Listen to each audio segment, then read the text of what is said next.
Hello there, ladies and gentlemen. We'll be getting going here in just a few moments. I'm just going to share the link on YouTube here. How you doing there, Overkin? How you doing, my friends? How you doing there, AT? Good to have you aboard, my dude. Good to have you as always. So I'll just share these links here, and we'll get going then. We do have something to actually speak about, which is interesting enough, actually. It was pointed out by a Mr. Martin Harder. I believe it's Harder, actually. I'm going to have to check his name. But we'll go over that one in just a few minutes. The only issue is I've had a few people say to me that when I post it just on Discord, or like if it just goes live on Twitch, they don't always know about the new turn or when I'm streaming. So I'm just going to make sure I always share it across all platforms and then nobody misses it, really. There we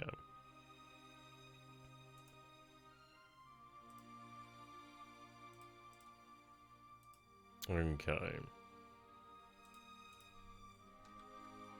There we go, ready to go now. Okay, so the point that Martin did raise here is in regards to, I mean, this is something that we just, I think it was an oversight, really. We talk about supply, but it's something that we're just not taking into consideration ourselves. Okay, there we go. Yep, so you can see here that these divisions here are all in the red. Now, what that means is, let's take a look. So, supplies 984, supplies required is 1014. So they do have enough supplies, but they don't really have enough supplies for really, I suppose you could say, for proper battle. Now, what we need is, like, for example, you can see units where they have their supply in white, because they're at a, I suppose you could say, a adequate amount of supply. They're fine on supply.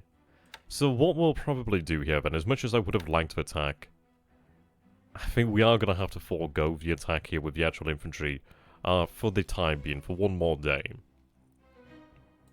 We need to do that. So what I'm going to do here then is quickly just save this here, just so I can open it up in the actual tracker. And we'll actually take a look over here then at this hex, and we'll take a look and see how the supply rises and falls. It's nothing to be panicked about. The reason why we have had supply reduce there is due to the fact that, well, we are bombarding, and that's a lot of men. That's a lot of supply that is required there. Okay, so I'm looking for the third one here. There we go.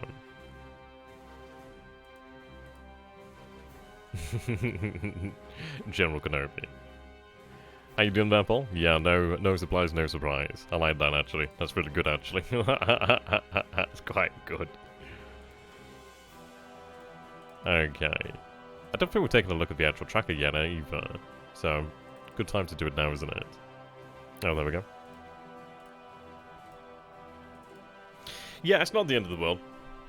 The reason why we wanted to attack on the morrow is... the issue is... I don't know how many units he's moving out. It might actually be beneficial to a degree. We don't know how many units he's moving out of Changsha. I mean, if he's moving the entire lot out of Changsha, then that'll be... I don't know. I don't think he could move everything out that quickly. The reason being, he'll have supply, he'll have disruption. And forces, they don't all move the same speed. If he's marching them all, basically if all the units are following one unit, then they'll march at the pace of the slowest unit. So as you can imagine, if they're being slowed down by bombardment, or they're just slower than the actual infantry anyway, they may not be able to get out that quick. We've got enough supplies at Changsha, it's actually just getting them into the units, really. Yeah, as Paul says there, logistics in that theatre leaves much to be desired.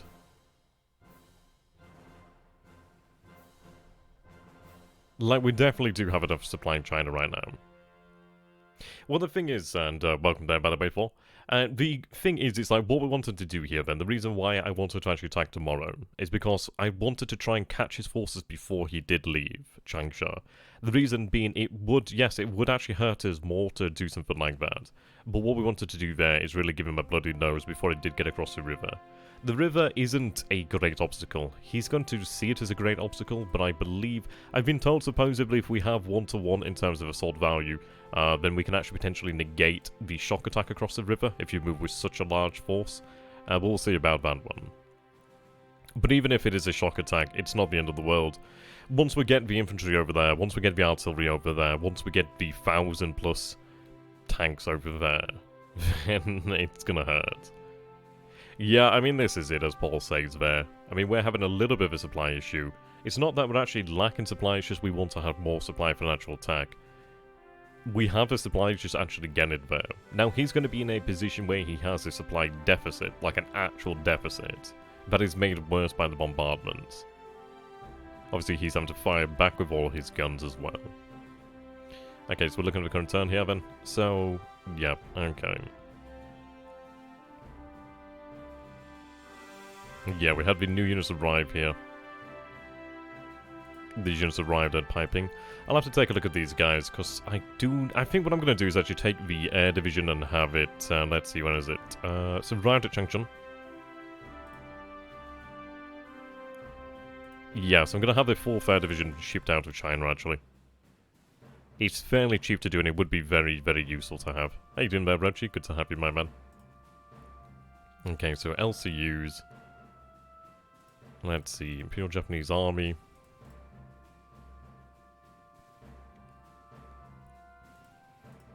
I don't know if this is the right way to look at it. We'll take a look and we'll try and figure it out, actually. Yangi's best girl. Oh man, I love that name. That's beautiful. How you doing there, Yang? Good to have you on board, my dude. Assuming you're a dude. Okay, active.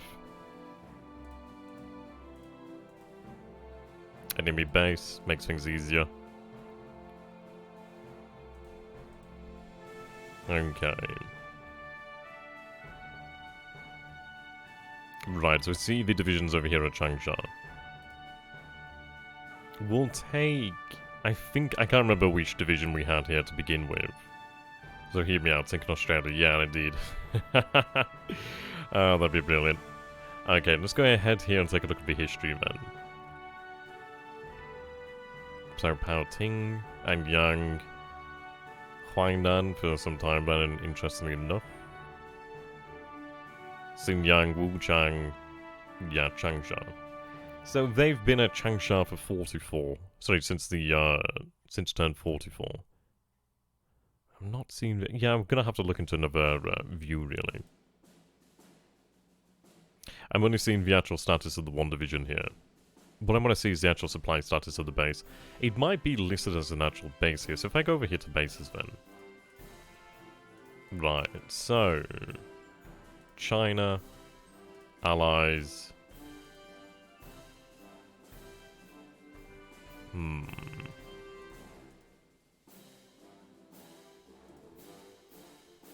Though saying that, I'm going to have to figure out how we can actually look at it. There should be something that will tell us about the actual amount of supply there. We'll see if we can find it on here then. So these are the bases that we actually do own, okay. There's got to be a way to look at it. Allies. Right, Changsha. Can I see a history of Changsha? So we can see obviously it's been under Allied control. Resource history. Can't be shown. Object history, no, can't be shown. So I can't take a look at that because obviously I don't own the base. There's definitely a way, there's got to be a way.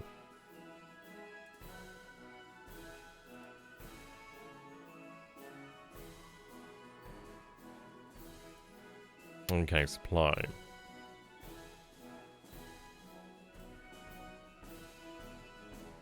Right, it's not listed here either.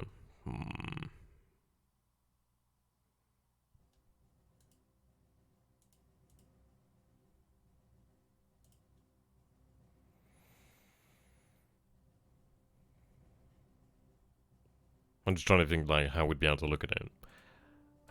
Let's see.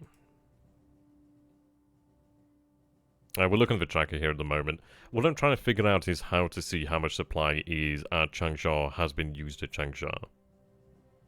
Formation, perhaps. No, that's just down as one that is there.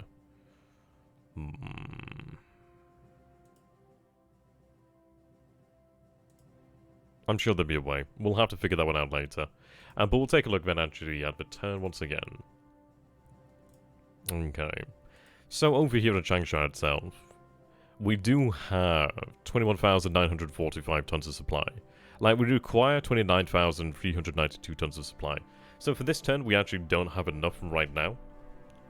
But that will be remedied shortly. As you can see over here, at Wuchang, there's 2,994 tons of supply. Over here, At Heika, there's 33,000 tons. Now, there is a transfer rate. I can't recall exactly what it is along the roads. The issue is if we take a look at the actual transfer rate percentages, basically the efficiency, it does kind of it kind of brings the game to a crawl. And I believe with this map mod, you aren't able to look at it precisely, but it's not going to be terrible. I think it's just a case we just wait for the supply to arrive back, which is absolutely no issue.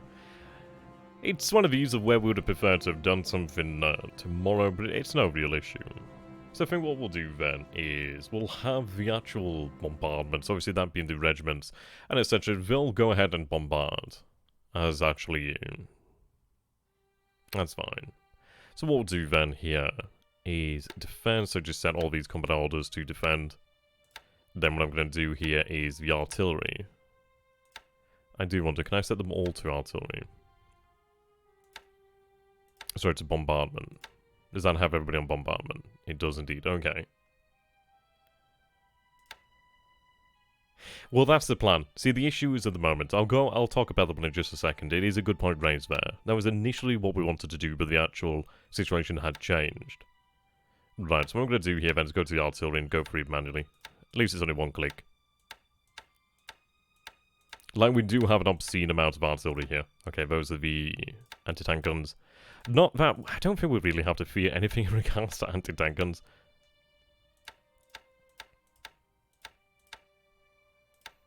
I mean, this is a monstrous amount of artillery. It's a monstrous amount of guns. Okay. Right, that's the AA.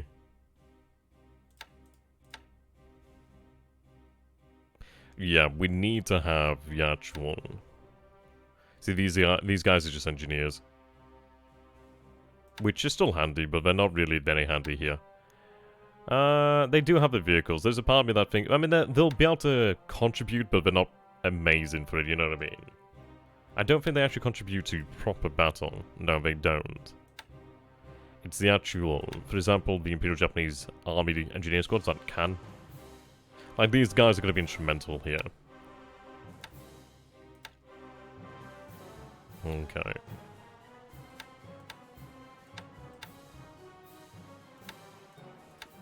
Right, there we go. So, we'll have the infantry division stand down then. We'll have all of the forces bar the artillery stand down as we wait for supply to arrive. We do have some forces over here. You can see that these are more than likely divisions that did take a little bit of damage. Like, you can see the 15th there has 7 fatigue, 13th has 7 fatigue, 1 disruption. So imagine these are divisions that did take a little bit of damage in the bombardments, which is fine.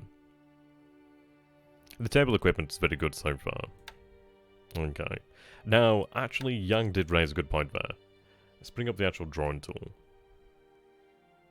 Initially, I really did want to actually go ahead and flank, but we're unable to at the moment. The reason being, if we take a look over here, so notice that this is actually green. What that means is that the allies have control of this hex here.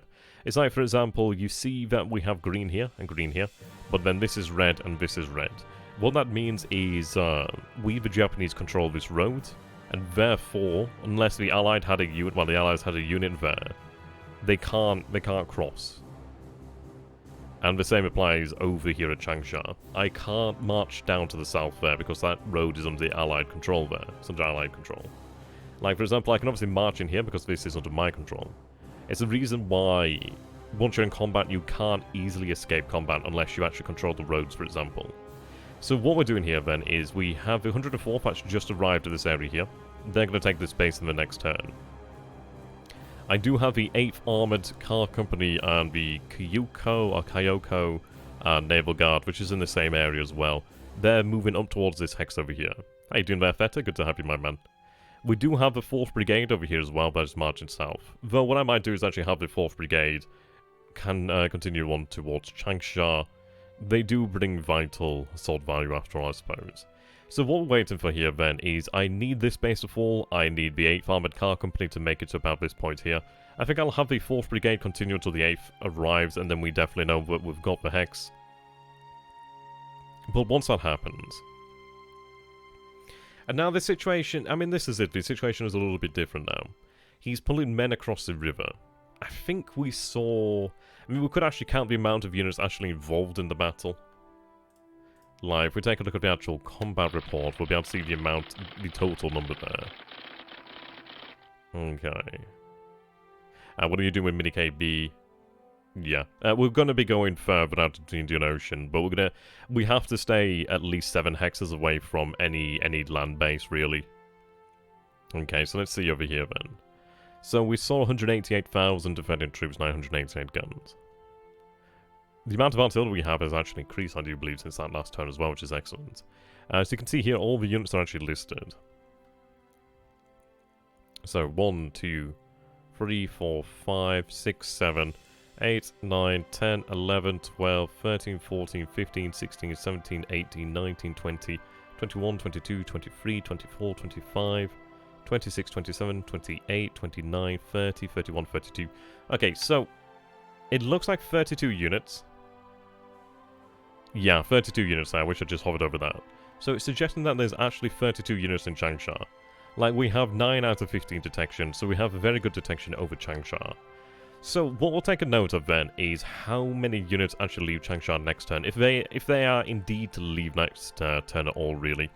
The issue is, as you can see, with our own forces, having this fatigue and disruption does actually slow down these units when they are marching. I don't know what his disruption and fatigue is going to be like there at Changsha. I don't imagine it's going to be in a good position. It might not be that bad. I mean, it really does depend. It really does depend. I mean, I'd love to see it from the other point of view here. I'd love to see what he actually has there. And like, because the thing is, it's like, I can only guess as to the effect of the bombardments, of the bombing campaigns. Until we actually get into battle and actually see the real results there, it's hard to say exactly what is true, really.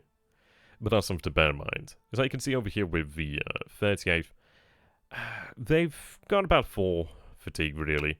You have to throw quite a few bombers at them to really do something about it, really. But what you note is that they were actually in combat mode. Now, I believe when you're in combat mode, I think you move at the same rate. I'm not entirely sure if you do move at the same rate.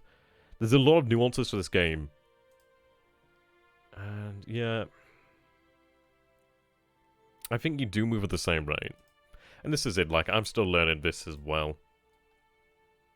But it would be good to get this sort of confirmed, really. Like, land warfare in One of the Pacific it's one of these areas where a lot of people don't exactly know what's going on there behind, well, under the hood, really. So we can guess the main. But either way, that's fine. I suppose, if anything, if we see the number of units here decrease by a certain number, then we'll have a rough idea what it is. We'll run a bombardment attack, and if we see that there's 32 units here in the next turn, then we know nothing has yet left. Which is good news, because then that means we can actually hit him then in the following turn. But we'll see about that. It's going to be interesting. It's going to continue to remain interesting, really. As we can see here, we do have another 2 divisions arriving. We have another 2 regiments over here. Yeah, land warfare is somewhat abstracted. There's a lot of random rolls as well, to a degree. The good news as well is, I'd like to actually have these independent engineers. They'd be very nice to have. But they'll arrive when they arrive. The thing to bear in mind is with Changsha. To be honest, he's actually played into our hands here. Like, we need to get through Changsha as quickly as possible, really. So him actually pulling units out of Changsha, it's not... Like, the reason why I prefer him to stay at Changsha is because I'm on top of him now, I can just keep hitting him. Though, the thing to bear in mind is, if we take a look over here, so we've got Urban Light. Though across the river here is clear terrain. Like, this is all clear terrain. Well, clear here, here, here, and here. That's clear, but this is all wooded rough. This is the terrain that we do not want to fight him in. This is the terrain that we absolutely do want to fight him in. So if we take a look over here then. Not there, but over here. So clear. Defensive value times 1, so he doesn't gain anything from that. The thing to bear in mind as well is the fact, look at these movement rates.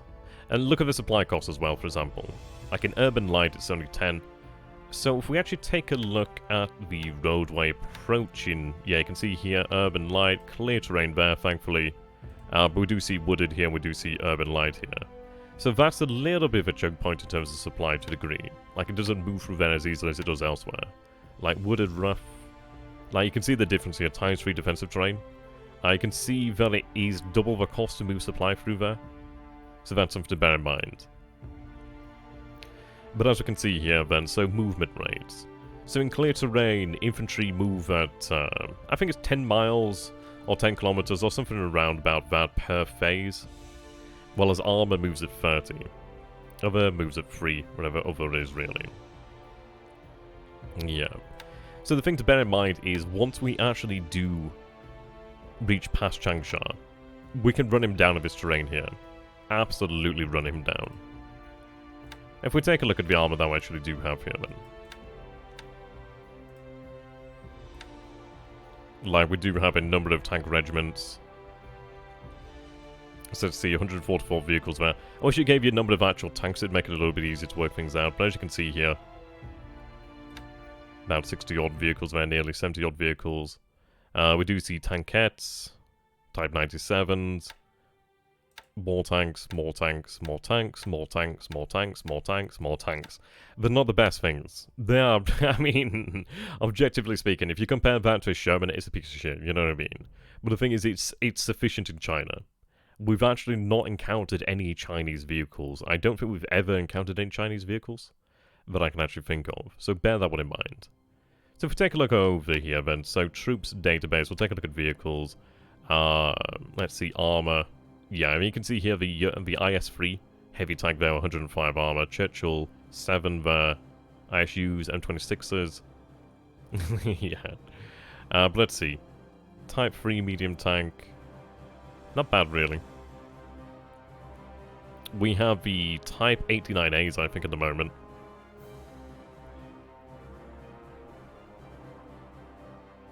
How you doing there, Infinite?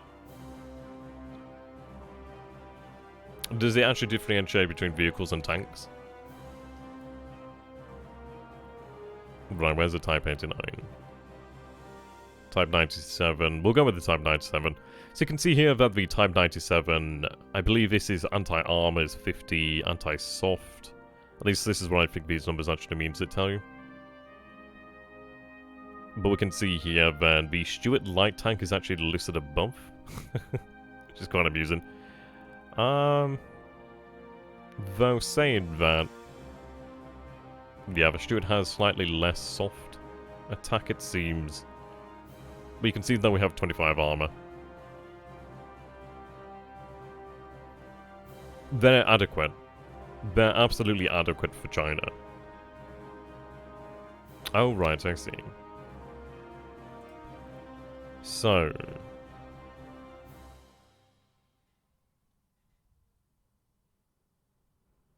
AV equals the number of combat-orientated devices.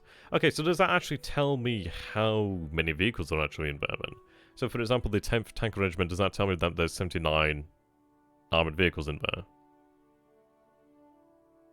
Is it a 1-to-1 ratio? I don't imagine it's like a 1-to-1 as such. Oh, then again, no, that's 79. Okay, well that's actually good to know there. Yeah, so we can see there's a good few tanks over here then. A few hundred tanks anyway. That's good to know, actually.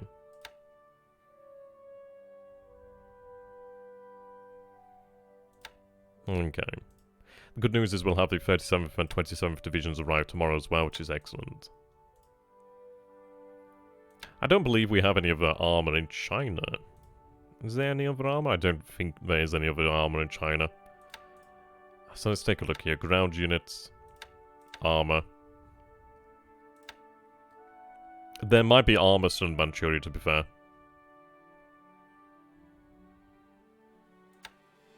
Yeah, some armor in Manchuria. Yeah. Okay, so what I'll probably do then is actually have these units released in the future then. It would be nice to actually have that additional armor. But we'll deal with that when we deal with that. Right, so what I'm going to do here then is release the 4th Air Division.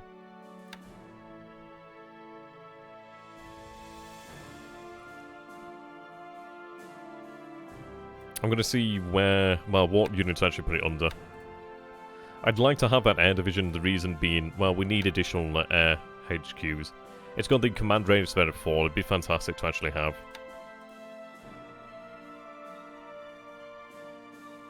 Well, when it comes to Manchuria, like I've got an extra 150. I could move that armor out, but well,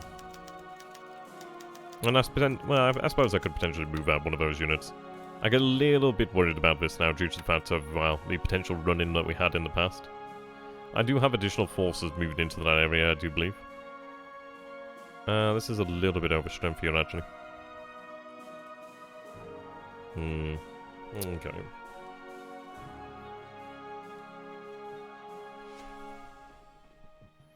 We'll take a look here. I'm too lazy to do the actual maths, so I'll just use the calculator. How's everybody doing today, then? Do hope you guys are well. So let's see here, then. So I can move about 201 assault value out of there without actually going below the garrison. Though saying that, I could potentially move the 15th Independent Mixed Brigade out of there. You're tired. Oh, bless you, man. Let's see. These forces have only just arrived, haven't they? Right, that makes sense then. I was thinking, why would I have so much there? So, they build up the 69th. So you're over here at Loyang. So we'll have you move out to Loyang. Well, I say Loyang. We'll have that unit move over here to Changsha. So I'm looking for the 16th Mixed Brigade. It'll take them a while to march down there, I'd imagine, depending on the actual terrain there. What is the actual terrain? Actually, not long considering that it's clear there. I suppose the issue is there's no oh no, there is a road there. Okay, but that's good news then. That's not bad at all then. So you're moving out then, the 54th Infantry Brigade.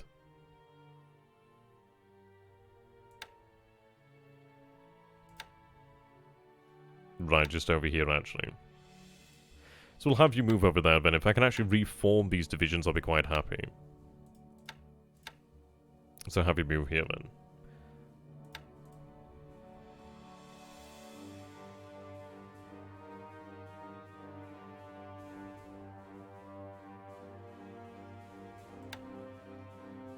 Shame I can't move that one. Yeah, why not fight the Soviets indeed? What is happening in the north of Xinjiang? Well, we do have a Chinese unit over here. It's just the one unit. It's moved onto the rail line, which has actually stopped these units from moving at the moment, which is, it's annoying. These guys are going to take 3 days to unpack, so we'll see what actually happens. If he attacks them, we'll... I don't know, we might... it depends really what that unit is. But what I'm going to do is have that unit unpack. So for the time being, it has, it prevents us moving things on the rails, which is okay, I suppose. We'll deal with it.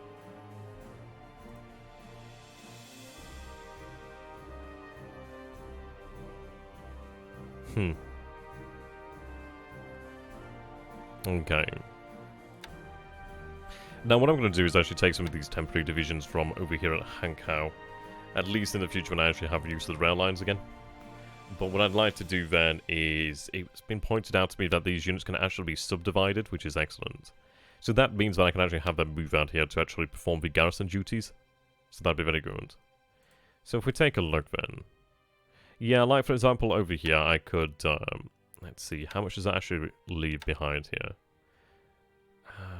Okay. I don't think that's divided quite as we would have wanted it to, but it's not far off, I suppose, is it? Oh dear.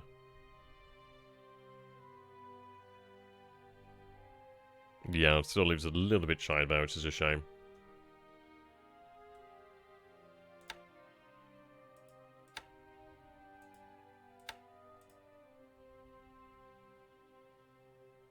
Well, we had these units already here at Piping. Like, we've got 45, 50, 50. So I think we should be alright with that.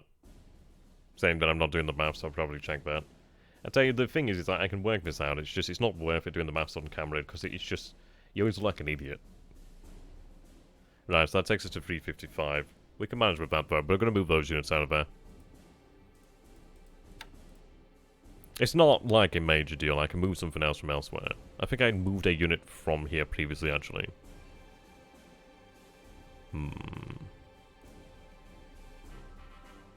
We'll find some garrison unit.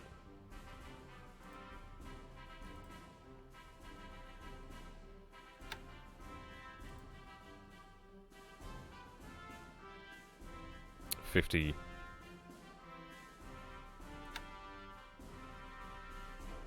Yeah, that'd be handy, if you don't mind.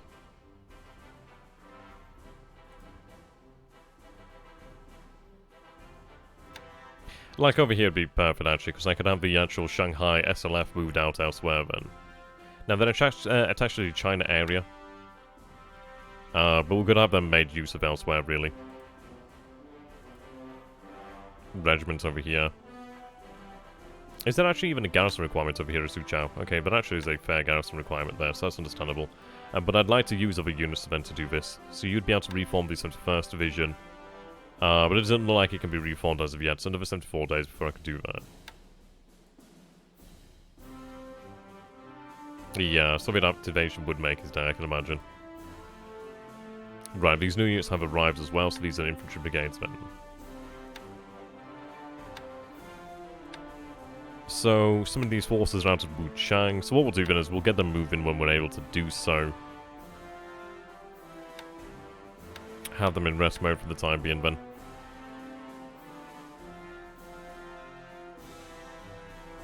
There's a lot of AA here, but I want to get moved out. I do also see the 1st Independent Field Artillery Regiment over here. That's arrived. I think it was already here, actually, but it's marked. Yeah, belonged to the 7th Army.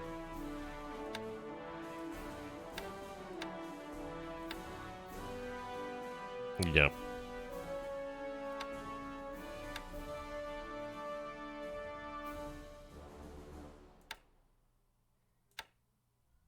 I'm going to see if I have anything else that isn't in a task force I can move something. That would be a no. But I'll get that artillery regiment moving out shortly then. Okay. So it slightly alters our plan at Changsha. Which is a shame, but it is what it is really. I can't do much about it.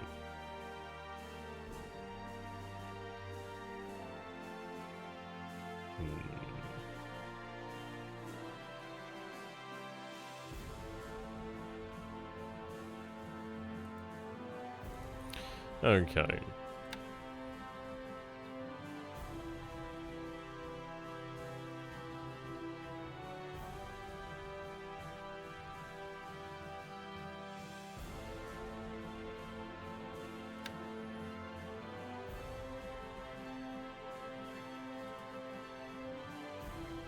Right, whereabouts is this one here?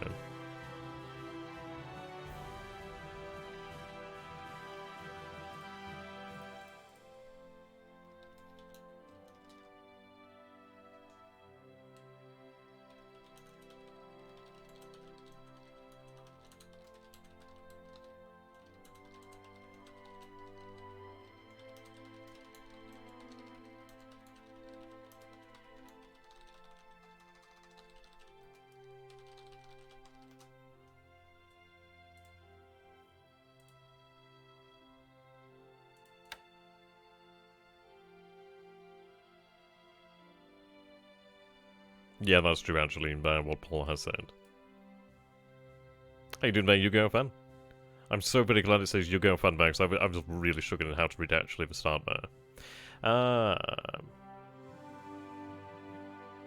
have no idea. Let's see here then, so 364 what I'm looking for then. Right, so they're heading down to Baldwab, that's fine. So what we're going to do then is we're going to have these guys actually head in for additional fuel here. What's in here? Let's see. Iwaki. Whoops.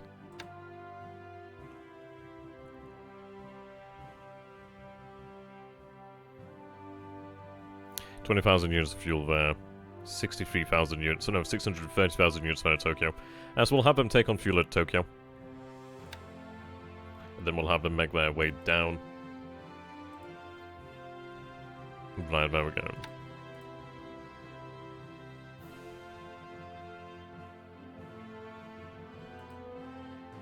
Oh, Yokohama. Yeah, that's very true, isn't it?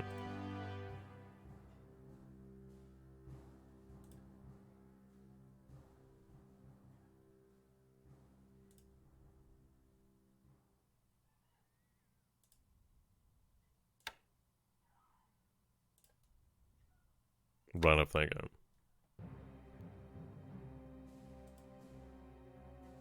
I don't think it's that long before we have our new patrol boats over here, actually. So let's take a look then. No, not yet. Okay. Oh, is that looking at a wacky? Alright, fair enough.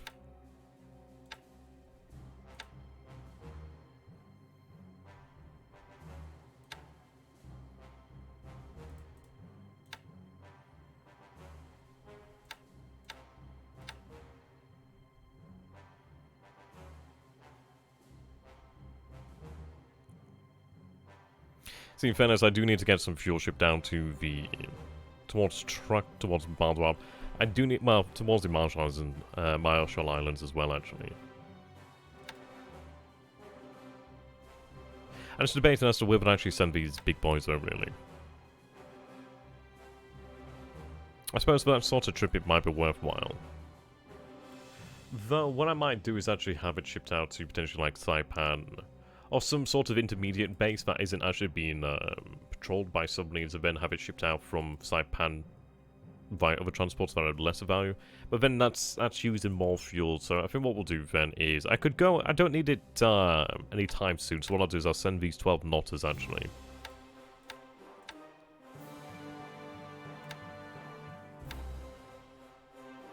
Right, so I've got 380,000 units of fuel over here. My favourite colour is actually purple. Right, so we'll load fuel.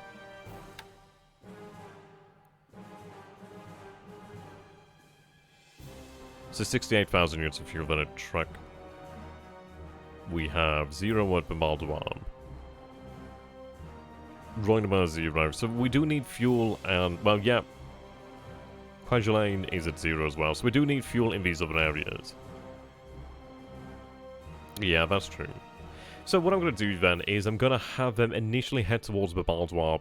The only reason for that is actually to get them headed down there. So I'm actually going to name this just to remind myself. So, South Pacific refuel. So what we'll do then is we'll have... I might just have 1 or 2 of them actually head that way. I'm not going to have the entire unit head that way. Well, the entire convoy head that way. 1 or 2 is just enough. Maybe even 1 just to make sure it has some fuel. But I'd like to have... well, then again, saying that, I do need to get fuel moving into the Dutch East Indies as well. So I might have 1 for Babaldwab, if at all. I'd like to have some fuel here, so potentially 1 tanker here to Babaldwab. Maybe 1 or 2 tankers actually heading towards the area over here. Depends on that one. Yeah, I suppose what we'll do then is actually have a few of them. The majority head over here. 1 for Babaldwab. And then the others can actually move into Celebes and into the area of the Dutch East Indies as we're able to do so, really. I think 1 sent down to the Marsh Islands, just a few thousand units of fuel on each of those main bases there would be sufficient. We're not using it terribly much, so I don't think it's a massive priority, but it would be nice to actually have some there, due to that we do have submarines, etc. I could watch a submarine band perform... yeah, no explosion. Oh, do we have her to get on the way towards Bavaldwab and fuel?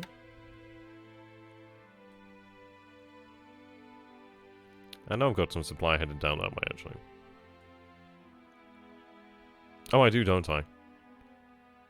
Well, there's a little bit of fuel on here. So 6,250.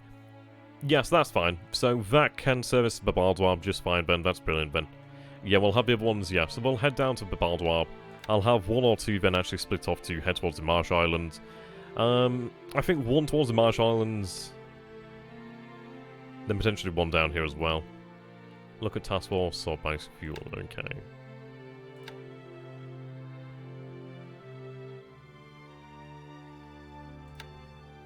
Oh, right, yes, the guys from Takao, that makes sense, yeah. I'd forgot about them. Right, well, that's fantastic, then. Yeah, these guys can actually move in. I think what we'll do then is actually move the Type 1 TS class into the Dutch East Indies. How much are they actually worth? Oh yeah, 2 victory points. The larger one over here, 19, yep. So absolutely the smaller ones then. That makes a lot of sense there. Thank you very much for Infinite for reminding me of that one. I'd forgotten about those guys. Right. So beyond that, there's not a huge amount that we have to do as of yet. What I'm going to do then is we need to decide where the new air division is going to go. So, I need to get that second...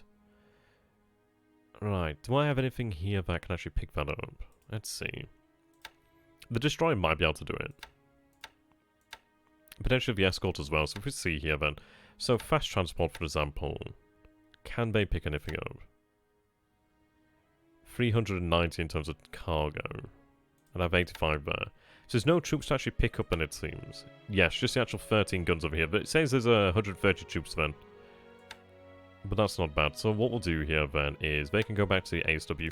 In fairness, I'm going to take this destroyer elsewhere. This is a... Watataki. Yeah, you don't upgrade for some time as of yet.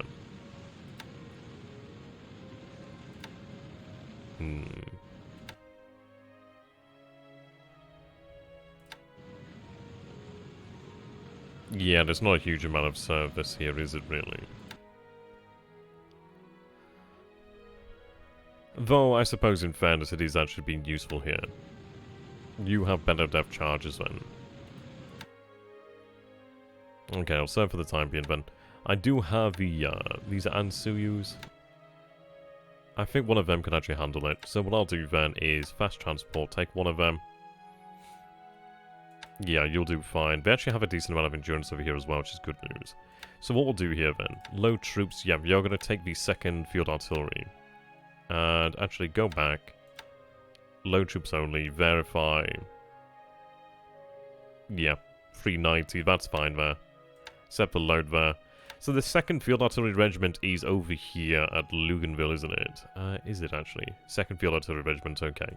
So we've actually been shy of a few guns over there, which is a shame. They probably would have been very handy earlier on in the actual conflict, but it's been difficult to get them there. I suppose we've overlooked them for a while, actually. But we'll get them down there. Though, actually saying that, is it worth it? I could have them move to Comac, but I don't think they'll actually reach the battle in time anyway. But what I might do then is actually have them head down towards Comac, and then they can just wait.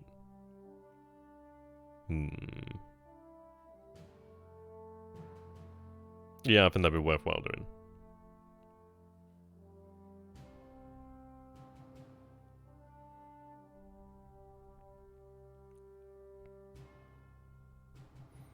Okay. Fragments rebuild unit if main unit is lost. Well, that's good to know then. Well, it wasn't lost. I think it just been... it was around about this time. I can't remember the exact situation. I think it was when we saw cruisers out this way and we had the unit head up this way. We had some elements head over here to Luganville. Like, we got very, very lucky over here. That was an incredible turn. I can't believe how lucky we got there. But that's fine then. I mean, I can even have it... I could have it dropped off over here at Lafoa. If I take a look then, so F6, yeah, it'd have to come around to this side. We know he's operating submarines out here, so I'm not in any great rush about it. I suppose what we'll do is have it dropped off over here at Comac then, if at all, really. Yeah, it just fell through the cracks. I mean, it's 16 guns, it would have been nice over here, but it is what it is, isn't it? So we're going for the deliberate attack tomorrow. Though, we'll take a look at the fatigue. I'm going to have the 84th Naval Guard stand down. The reason being the fatigue here is, yeah, I mean, the 4th Infantry is at 16. The 84th does bring another 33 AV, but what I'm going to do here then is have them just rest for the time being then. The reason being, I want to have that fatigue brought down further.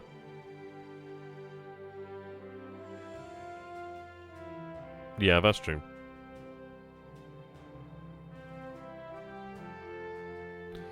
Okay. And these artillery units do need to be moved out elsewhere. So you see these units are under the command of the Southeast Areas Fleet. What do the other air HQs come under?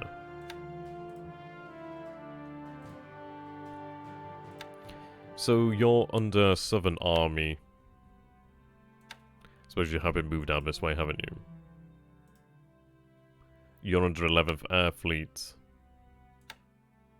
which is under Southern Army then. Okay, so we'll have it assigned to Southern Army then. That's no big loss then. I just wanted to make sure I'm not having it assigned to some HQ that's not going to be worthwhile. Right. So 4th. Have them reassigned then to Southern Army.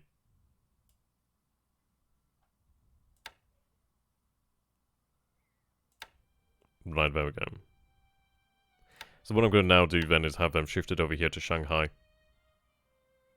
And I could have them shifted down here to Busan. The only issue is we know he has submarines in this area. So I'll have them shift down there to Shanghai. It'd be very nice to have them, because having another air division out that way would be fantastic. I do have these additional aviation engineers over here, so we'll take a look at these guys that have just arrived. So if we take a look at engineers only, they have only a slight AV. So I can move these guys out without worry then, which is good news. They're attached to the Kwantung Army. What I'll do then is... See, the only issue is I can't move them to where I really want them at the moment. As we'll come back to these guys in the future. I'm going to have them made ready to move out strategically, though. Then at least I can decide where they need to go.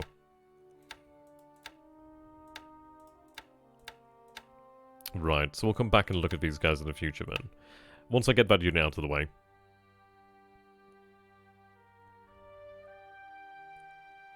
If only there was a connecting line over here, that'd be amazing, but unfortunately we do not have that. Okay. Now actually, we'll take a look at the armor.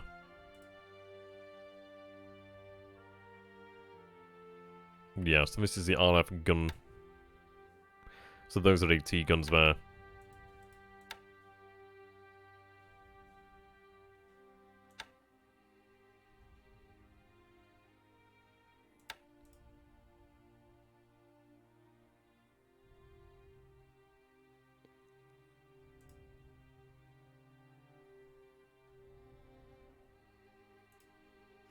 Okay, what I'll do then is go over here.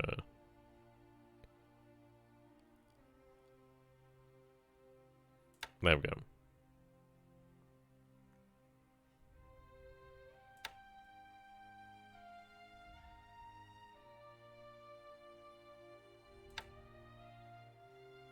So I've got a reconnaissance regiment over here.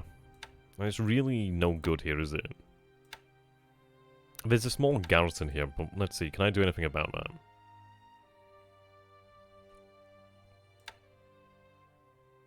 Yeah, these are units I completely... Yeah, we're not even really taking a look at these guys. So what we'll do then is we'll work out something to actually pick them up, because those those engineers would be very handy elsewhere. They're under the China Army, unfortunately. How you doing there, Marauder? Good to have you, my man. Yeah, but I'd like to get those moved out. That's for damn sure.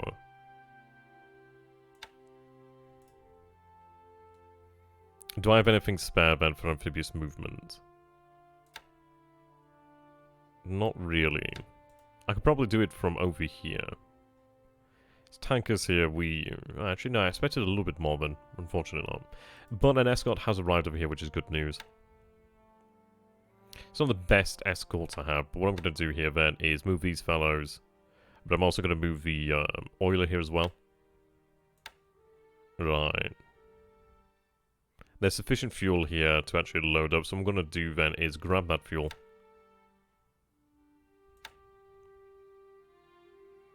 I don't think there's any heavy industry over here, so that's absolutely fine. So we'll get that moving out.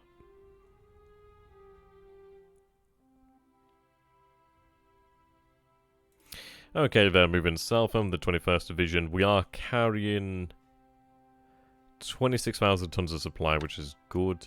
Though what I'm going to be doing in the future is taking supply from over here at Saigon, or just areas like that, and having it moved into Malaya directly. I'm not going to take it from as far as field as China.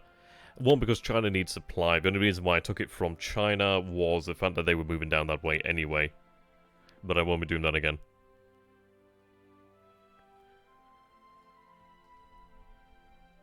I've read in AAR, the Jap player uses concentrated tank-only attacks in China with significant degrees of success.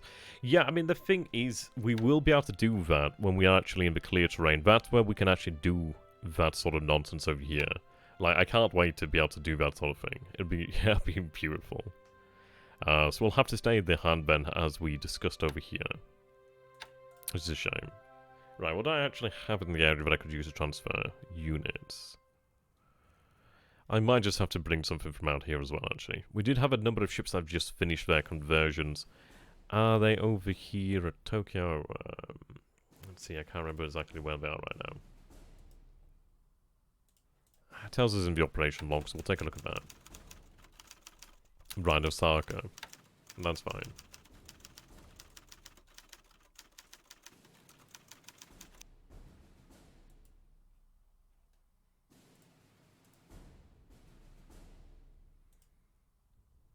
Right, Osaka and Tokyo.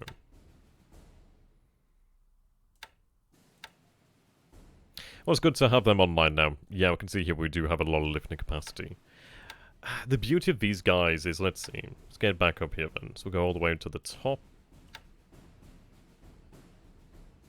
How much are they actually worth in victory points? We'll find that one out.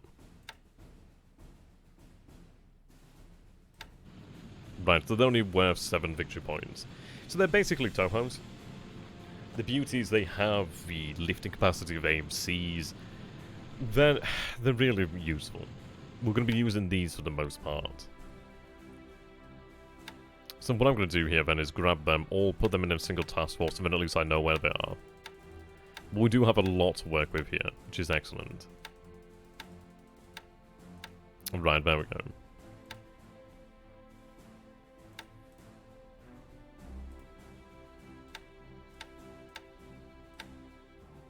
So there's the 2nd Reconnaissance Regiment over here.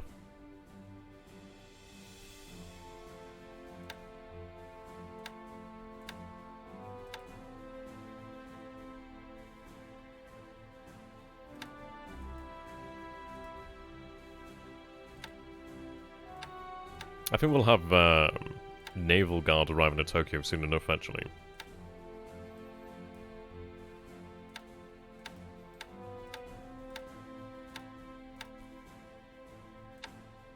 Right, so I've got a couple sub-chases over here in actual Tokyo.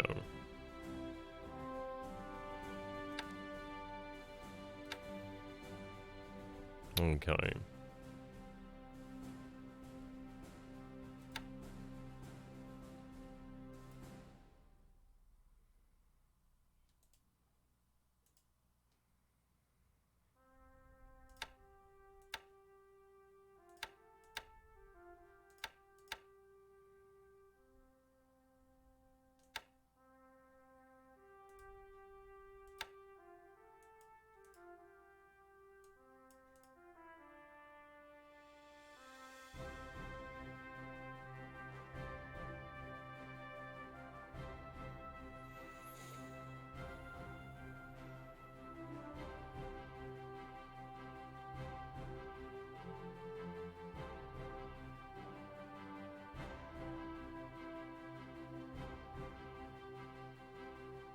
Okay, I see.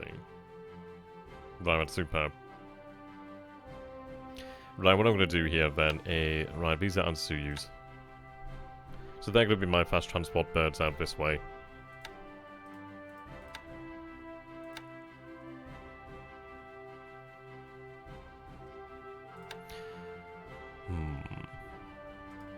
How effective are they? What depth charges do they have?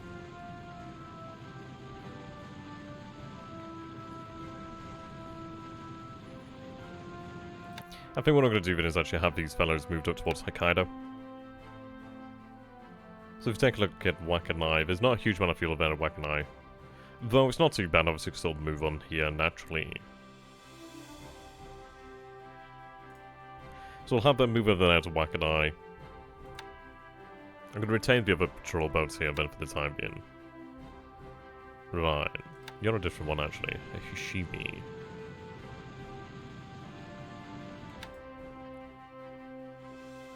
You can see the difference here. The Hishimi's worth 9 points, as opposed to the 7 points of the here of the Tohos. So there's one in Nagasaki's there. Okay.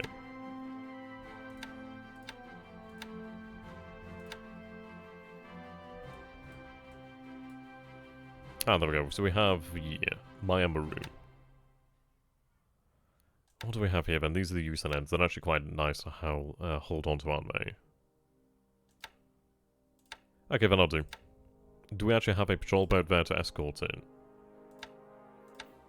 Not right now. So that enables us to move one unit at the very least. So I'd like to get the actual engineering regiment moved out of here. In fairness, I'd like to get a lot of these units actually moved down here. You can rest for the time being. So you'd rebuild the 51st Division. So, yeah, it's quite spread out over here, isn't it? Two parts of it are over here in Namoy, Fuchao, Canton. Okay. Indeed, some chances for the victory there. That'd be nice. But the actual engineers I do need elsewhere. See, what we need down here at Singapore is we need artillery. Well, we need divisions, we need artillery, and we need engineers. I'd like to get additional engineers and artillery there. Like at the moment at Johor Bahru we have... Yeah, there's R&D in the game.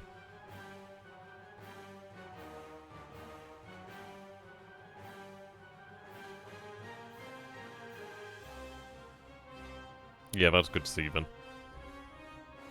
Right, so we have the 55th Engineer Regiment here. We have the 4th and the 15th Engineer Regiments. So in reality, not that much.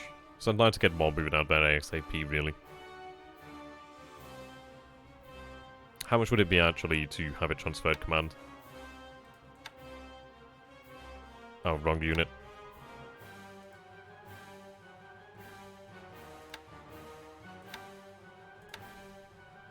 It's not that bad, actually.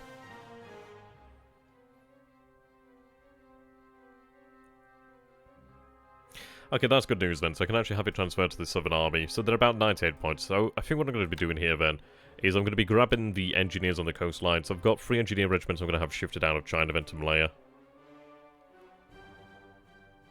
I think the ones that are in central China will be sufficient for our needs to a degree, but I'd like to get these guys moved out. Like, for example, over at Bataan, but over at Singapore especially, I really do want to try and speed up the siege of Singapore as much as possible. Should have been on the ball with that one, and I'm going to pay for it, so I don't want to, like, doom myself, really. Right, we have a base force there, okay. Now, so where this base force will go is going to be interesting. We'll have sufficient aviation support over here in Malaya. I'm moving out additional aviation support from over here.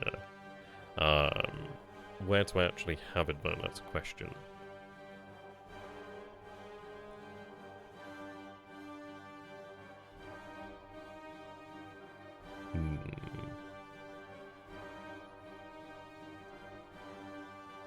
It could be worthwhile down here. It would be nice to have another base force out in the Pacific. The thing, though, with the base force is... it's... well, I don't want to really just sat there for a long time, really. I don't think it'd be worth that much. I think for the most part, there are certain bases where I do want it. Though saying that, I do need some additional aviation support at Truck. But do I really? Because obviously I can have the assets really spread out for the most part. I don't have to keep them all at Truck, really. One in the west is... simply in vain, but one in the Pacific really is the better one. I mean, I'd be interested to see how the one of the East 2 looks. I mean, that's what's going to be using the one in the West system. It's going to have the air system as well, but I don't know. Ideally, it'd be quite good. Ideally, it'd be good.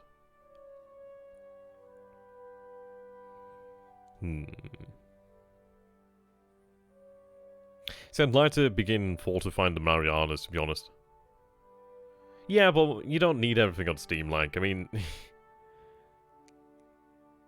I don't really see the issue of it not being on Steam at the moment in time. Like, it's one of these things, if it's not on Steam, then,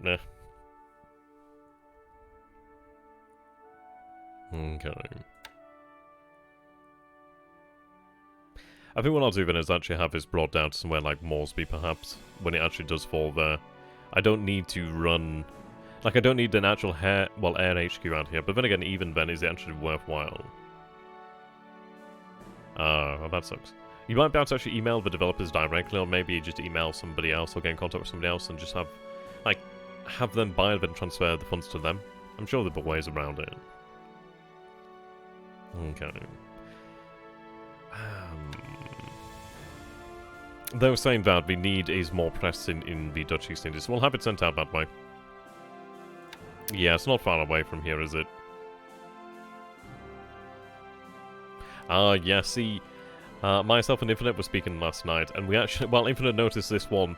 We did see it actually in the operation log. Let's see. It was one of those things that we saw, and we commented on, but we just didn't, it just didn't ping with us, really. So let's see here, then. Where does it show up? I think it shows up actually earlier on in the log here. But it's actually quite an important... it's actually really quite important. It's actually very exciting. Whereabouts is it? Yeah, here we go. Salamua. The thing is like we didn't really make anything of it because it's one of these things. It's like the turn and running just begun. We saw that being occupied. Like when I saw that, I assumed it was just something in the Philippines. The reason for that is we occupy islands and we occupy bases in the Philippines.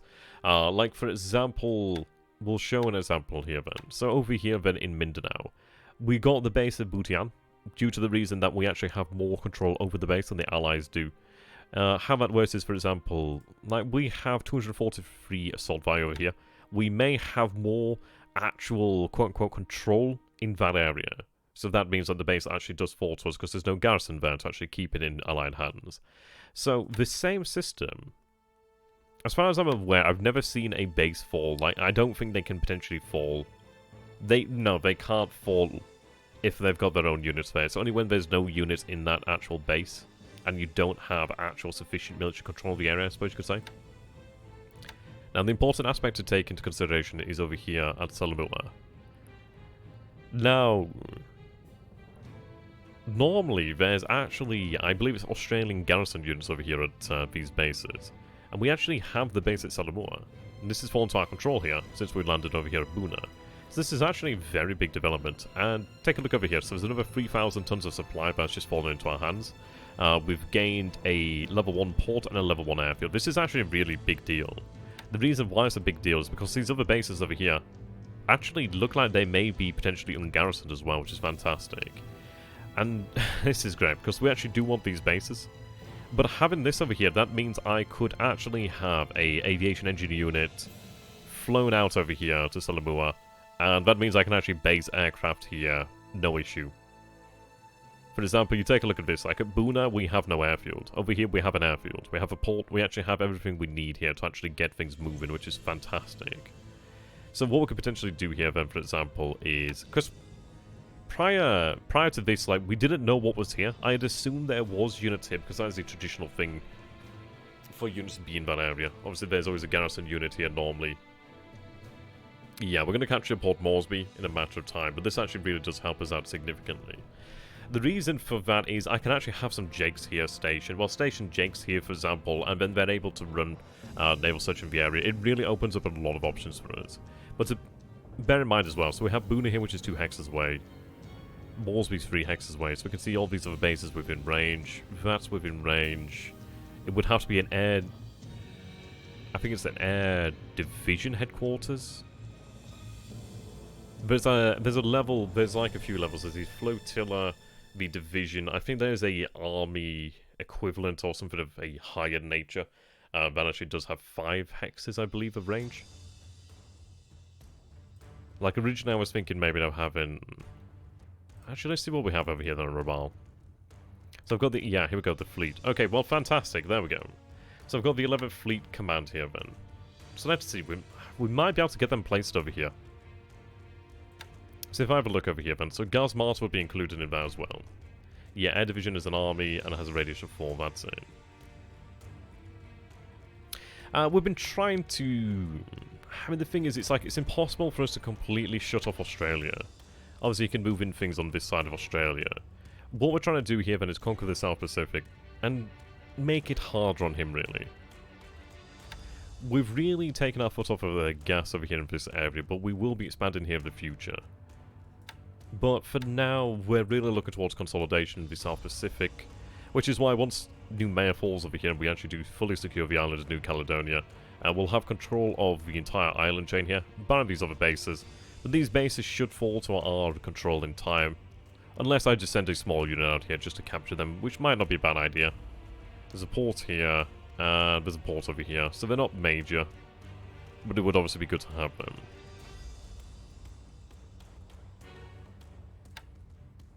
Right. Yeah, there we go.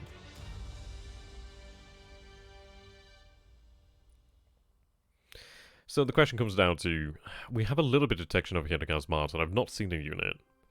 So, Buna would be within range. Salamur would be within range. That's out of range, but that's okay. That's in range. That's in range. And Rabal's definitely in range.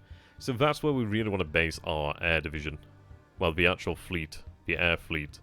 The reason being that within that range, all of these air bases can actually use torpedoes.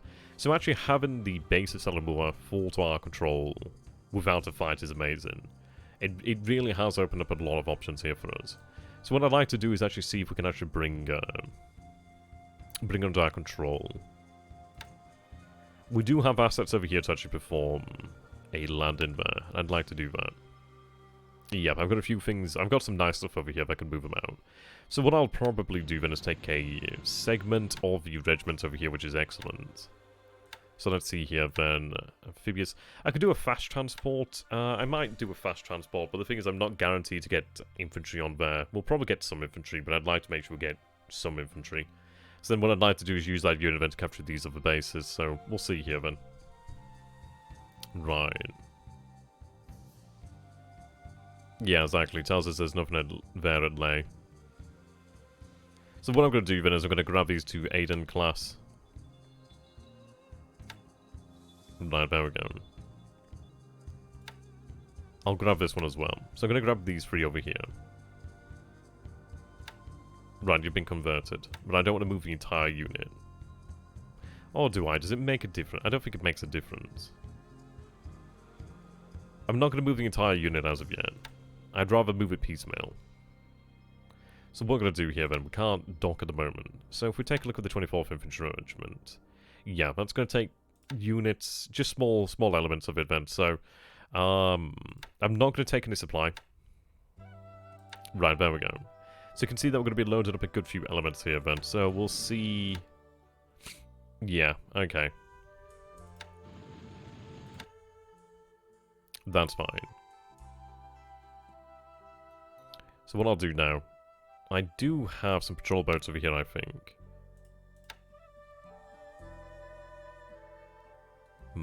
I don't think I need to worry that much. I can just use destroyers for the most part.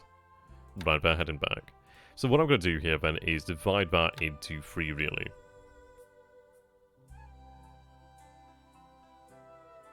Oh, right, I was thinking I was actually heading out this way, then I was really quite confused and quite worried.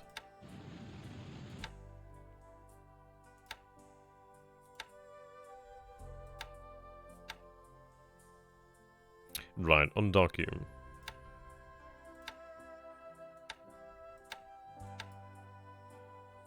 We'll undock you as well then. Right, we can dock you. What's the size here?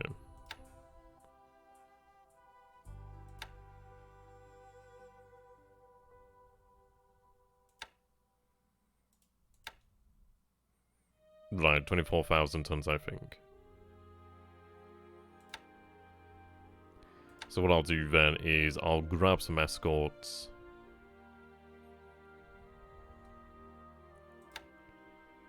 Or just a escort, I suppose. No, I'll grab some of us. I want to have them move out. Feels dirty using a destroyer to do this, but okay, I'll use one. So what I want to do here then is actually split this into 3. So, call this first one Gazmata.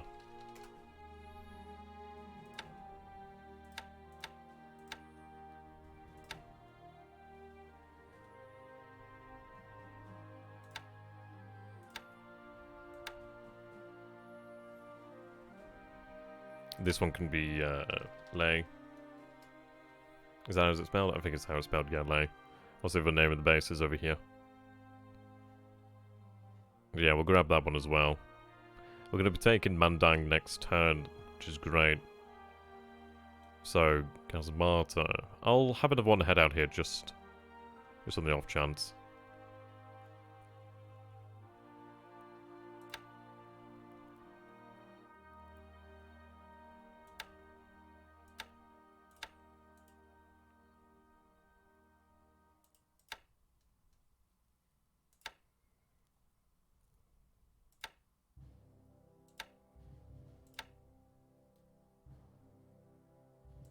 Right, there we go.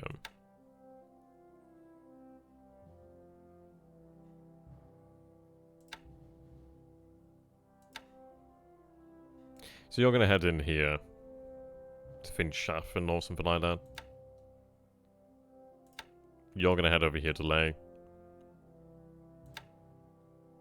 You're going to head over here to Gazmata. Right, there we go. So currently they are loading. I think they're docked. Can I dock them all? Maybe. Yeah, there we go. Fantastic. Right, that's good news. That means that we can actually get moving there pretty quickly. I might have room. Did you issue an attack at Manus? Yeah, they should be on attack next turn. Yeah, they're on shock attack. I've told these guys not to unload.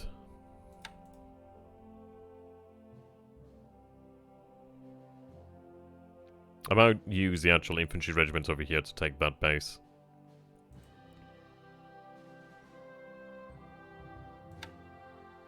We'll see what we have remaining behind, but I'll probably use the infantry regiment to take control of that base there. Okay. So what I'm going to do then is, let's see. I think I have... Yeah, I've got the... Wow, okay. That's a lot of amount of action for the time being. That fatigue is insane. Wow, okay. I think they need to rest. What's actually remaining of the 4th base force? There might be elements that we can't move out via actual aircraft. There's still a fair bit there.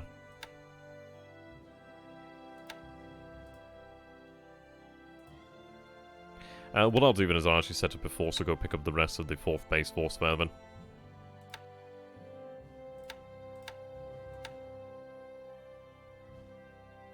And in fact, I'll have it take the oilers back as well. That makes sense. We've got some very large ships here.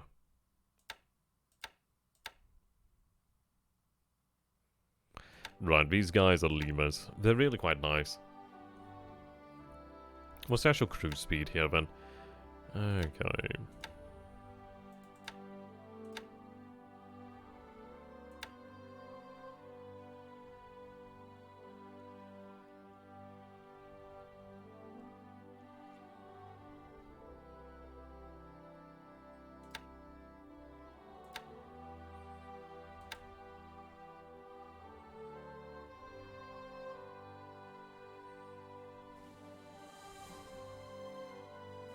See, it probably is sufficient just to have the one patrol boat, but I'm going to have a destroyer escort.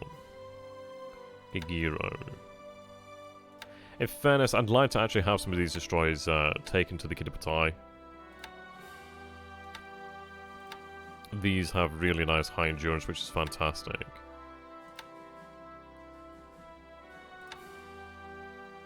I think what we want to do is actually have the Kitapatai with the destroyers with the most endurance. Yeah, there's quite a few of them over here with a lot of endurance. I was looking for Yagumo class, but I don't know where. I think the Yagumo class might be with Kitapatai or elsewhere already. Am I clicking off the same goddamn one there? They don't have the best AA. The reason why I like them is obviously the depth charges that they have, but the fact that they just have that insane range. It's really nice. It gives us a lot... Well, it's long-legged, really, isn't it? Which is fantastic. I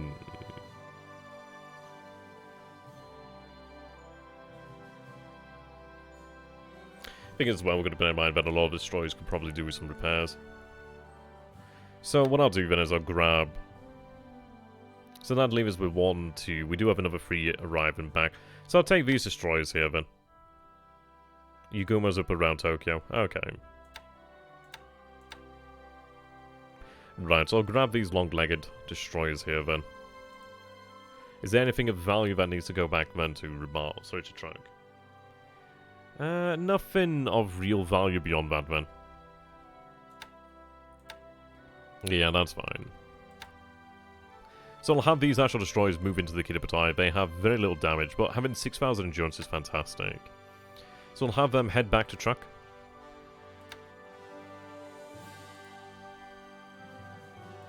Though we have seen submarines in those waters, so what I'm going to do here then is, let's see... Issues this lands in the way.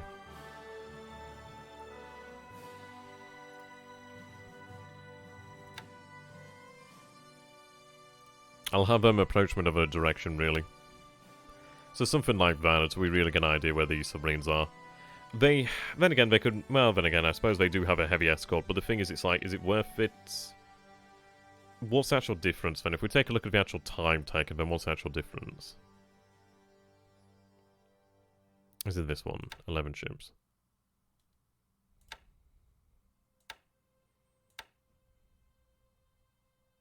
And does the game really think that the IGN 12.7 centimeters? Oh dear. And I love dual purpose guns, it's just, we just need anything. Just absolutely everything that can... It's crazy how much we need. I just wish we had proximity fuses, really. Okay. So... I think we're looking at 21 hexes there? Let's see if we do a direct path. I'm not gonna lie, sometimes I forget how you actually... Is it because it's still got the waypoints on? It is, okay. Right, 17 hexes, okay. We'll go for the direct route. What I'm going to do here, then, is rebuild the unit. I'm going to increase the amount of rest. Right. So over here I have the F1M2 Pete's, okay. Pete's over here as well. See, I've got an actual aviation tender. I could actually get that over here to Salamua. And I might just do that. Now, I don't actually have an escort here at the moment for her. But I can do that. So what we're going to do then is going to grab a DD. What do I have here then? I've got Kigiro. Yeah, these are nice destroyers. Very nice destroyers.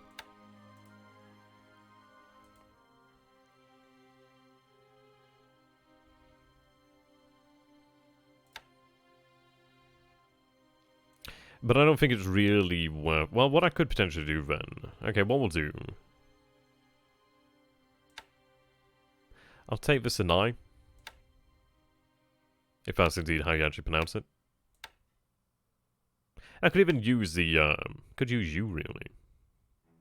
I'll use you, I'll use the actual escort. It's got a hell of a lot of endurance. Right, you're gonna move over here to Boone. I'm actually saying that, what's your cruising speed? 15 knots. What's the cruising speed of a destroyer?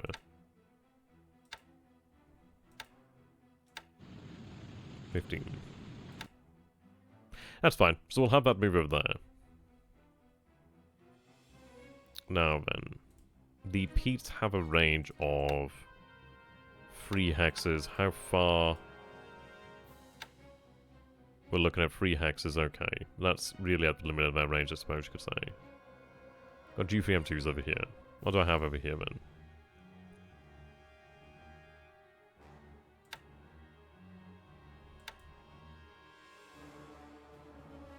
Right. So they've been resized, it looks like, which is good news. See, we've been going through this, myself and Infinite, we've been going through the pilots, going through the actual squadrons, we've resized a lot of them. So you can see that we do have a lot of squadrons over here. Now we're getting to the point where we are going to have the vast majority of them ready for combat, which is fantastic. Though we don't have all the aircraft that we actually need. Not quite yet. But we really are going to be able to rapidly increase the amount of pilots trained, which would be fantastic.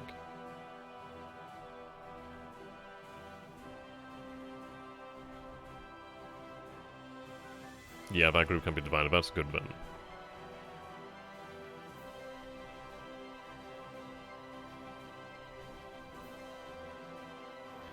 Okay.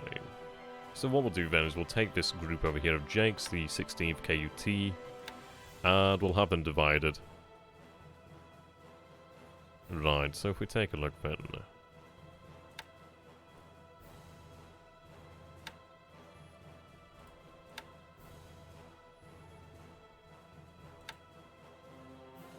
I'm going to do sort by float planes, make it a little bit easier. I want to see which one's got the most. Okay, so we've got 2 there, 2 not ready. How long until they are ready?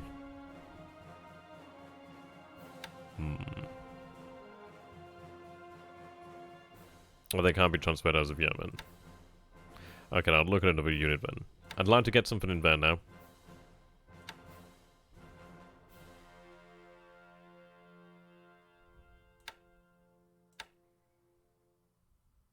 Okay, so don't think I have anything that can be moved from there as of yet. Can the Pete's make it there? Right, so I can transfer up to 8 hexes. Is that sufficient range? At 13. Goddamn. I said have to transfer them to Rabaul and then have to transfer over there.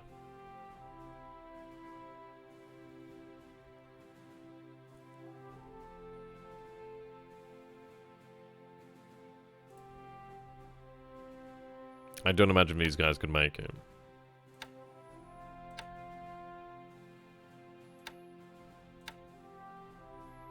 And they can transfer up to 24 hexes, but I don't think they're going to be making it better. Yeah, I was thinking about on the cruisers, yeah, that's 38 hexes. We do have the one here.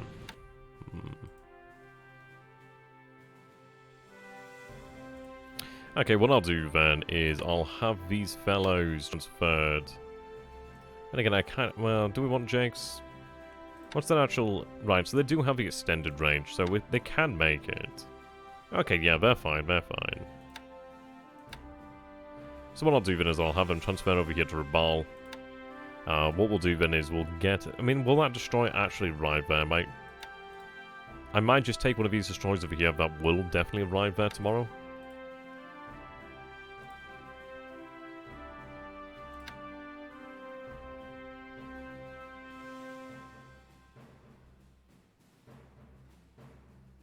I think you've been refueled, haven't you? That's why. We'll have you head to Talagi anyway, then. What I'd like to do then is actually get one of these destroyers. Not super happy about having to use one of these guys. It's no reason not to, it's just... I'd rather use something that's a little bit like more apt to just escorting something. But I'd like to make sure it gets over there intact. So what I'll do then is get a destroyer over there. We'll have a aviation tender escorted to Sonamua. The good news is then we've got 3,000 units of supply there to work with. We'll have a aviation tender. We're actually going to take over this area within really a day or two. Probably 2 to 3 days. But what I could do in the meantime then... The only issue is I'm a little bit afraid about losing it really. I think what we'll do then is we'll transfer...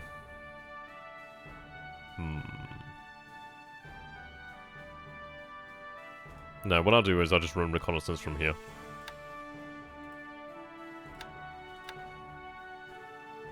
So we're running at about 10,000 feet. Should have range only 4. I thought it was an actual different aircraft. It's F1F2P. Okay. Yeah, the range is only 2 hexes. That's okay. So what I'm going to do then is going to run reconnaissance then over Port Moresby.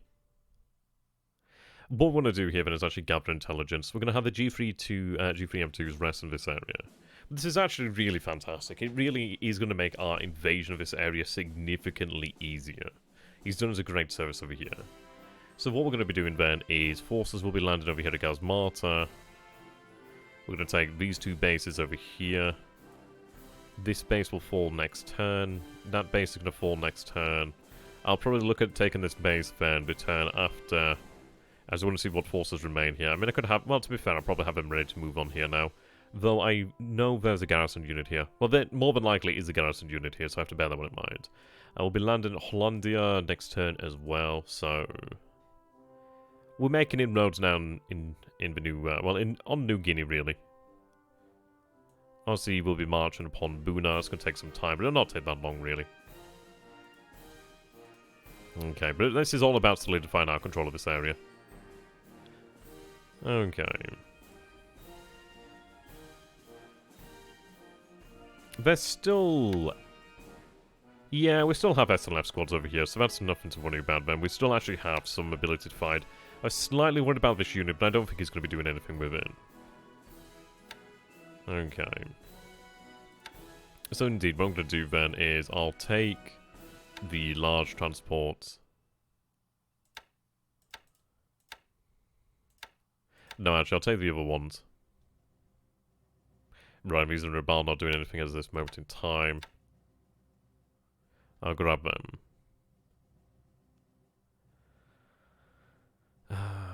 I'll have them. Do I have a crew? I could... Is it a bit much using the Kinagusa? I could have her rearmed at Rabal.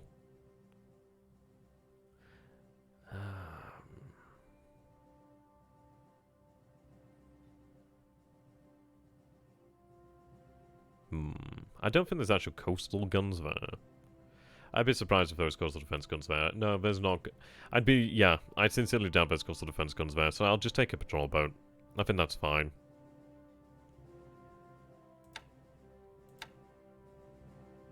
Okay.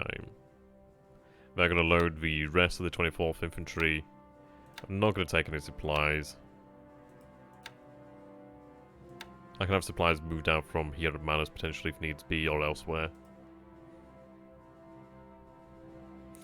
The reason why I'm not going to allow them to take supplies is because I don't want to have all the supplies drained off immediately.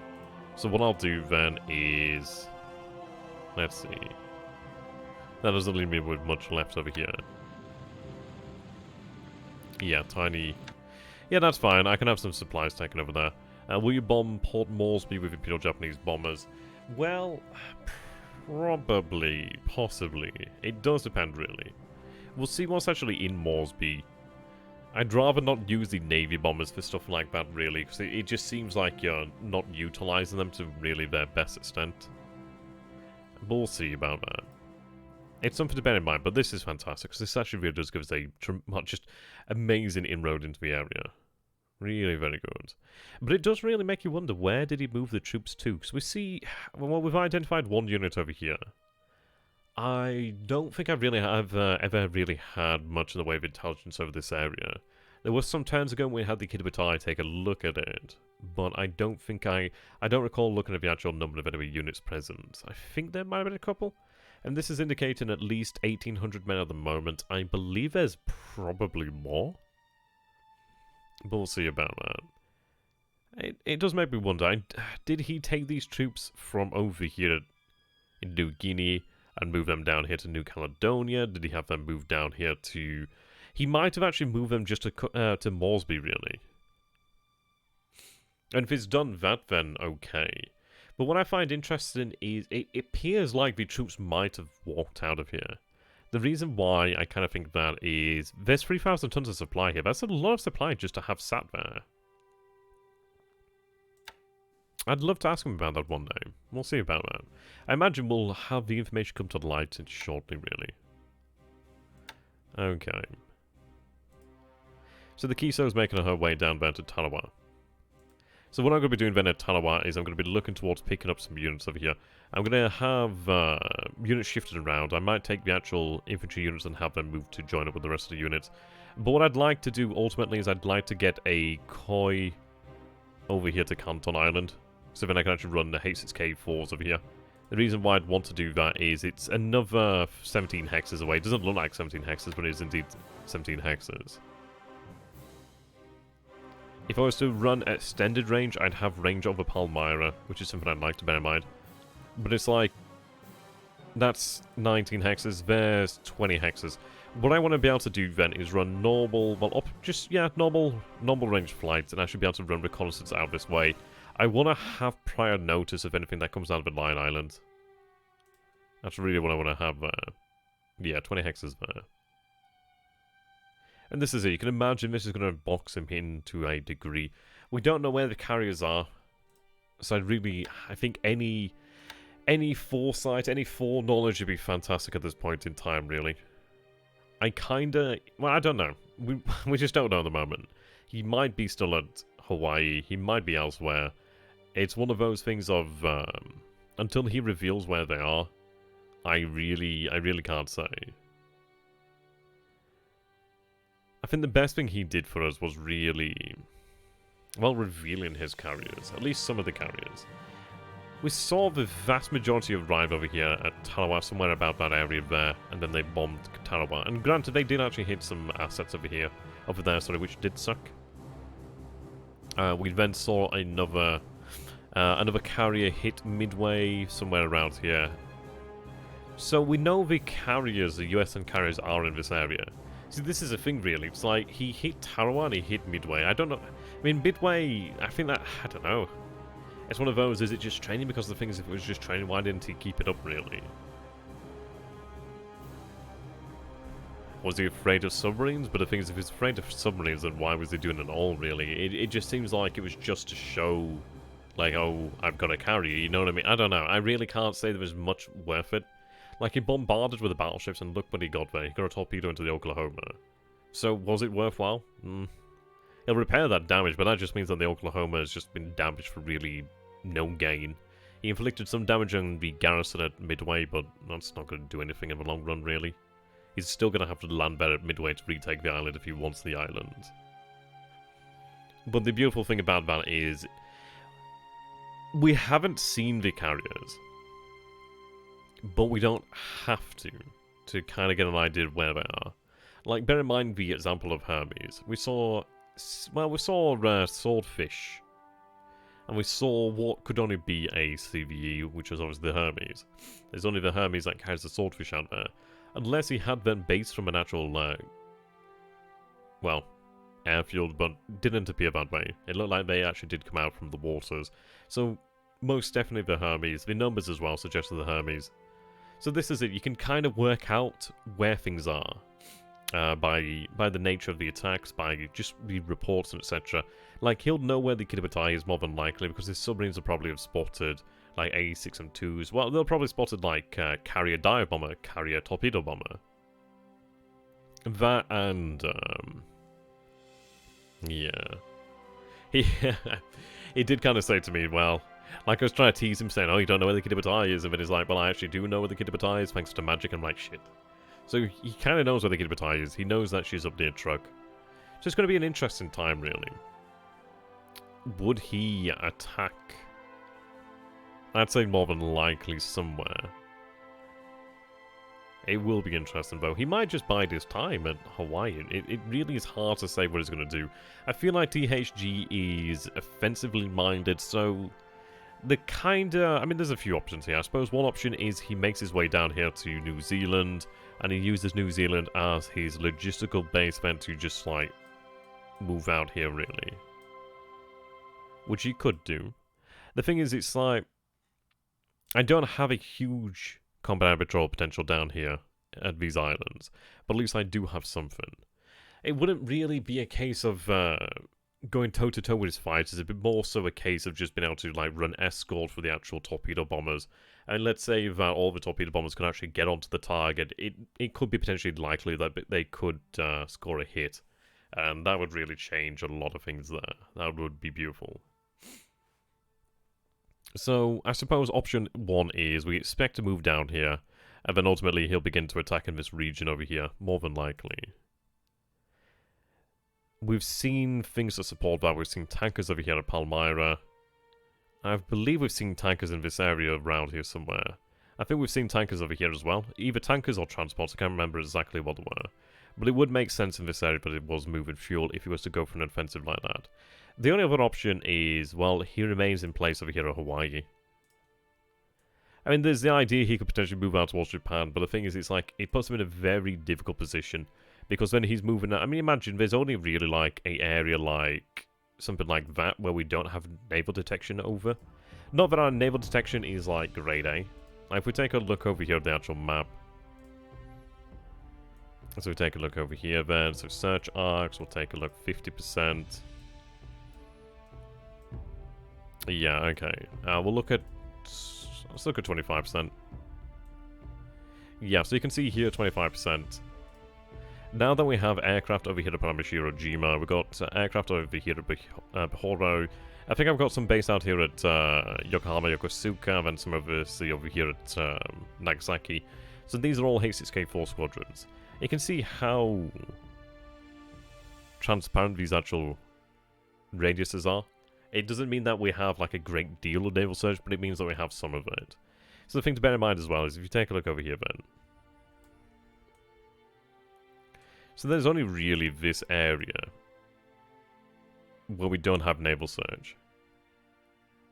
And now let's just, well, we know that Pearl Harbor's down here somewhere, so let's take a look at the actual...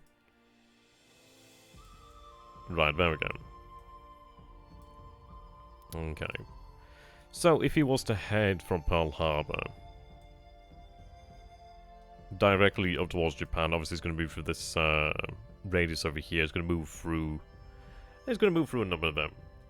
So then what he would actually have to do, obviously this would be assuming he actually knows what's at Midway. He may not actually know what's at Midway, but I doubt that one. He probably has some idea at Midway, but we don't know. Maybe he doesn't.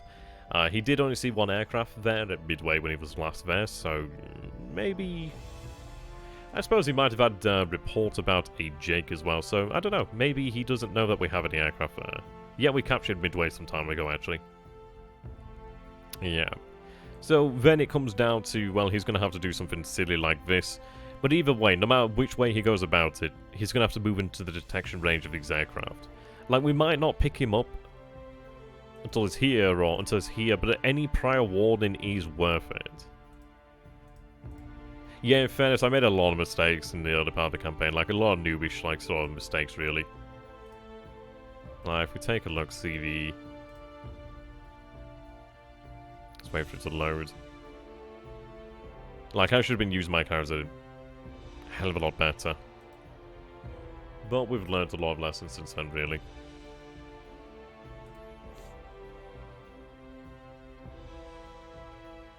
Trying to show it, but it looks like, yeah, it looks like it's going to take us time there, so that's okay.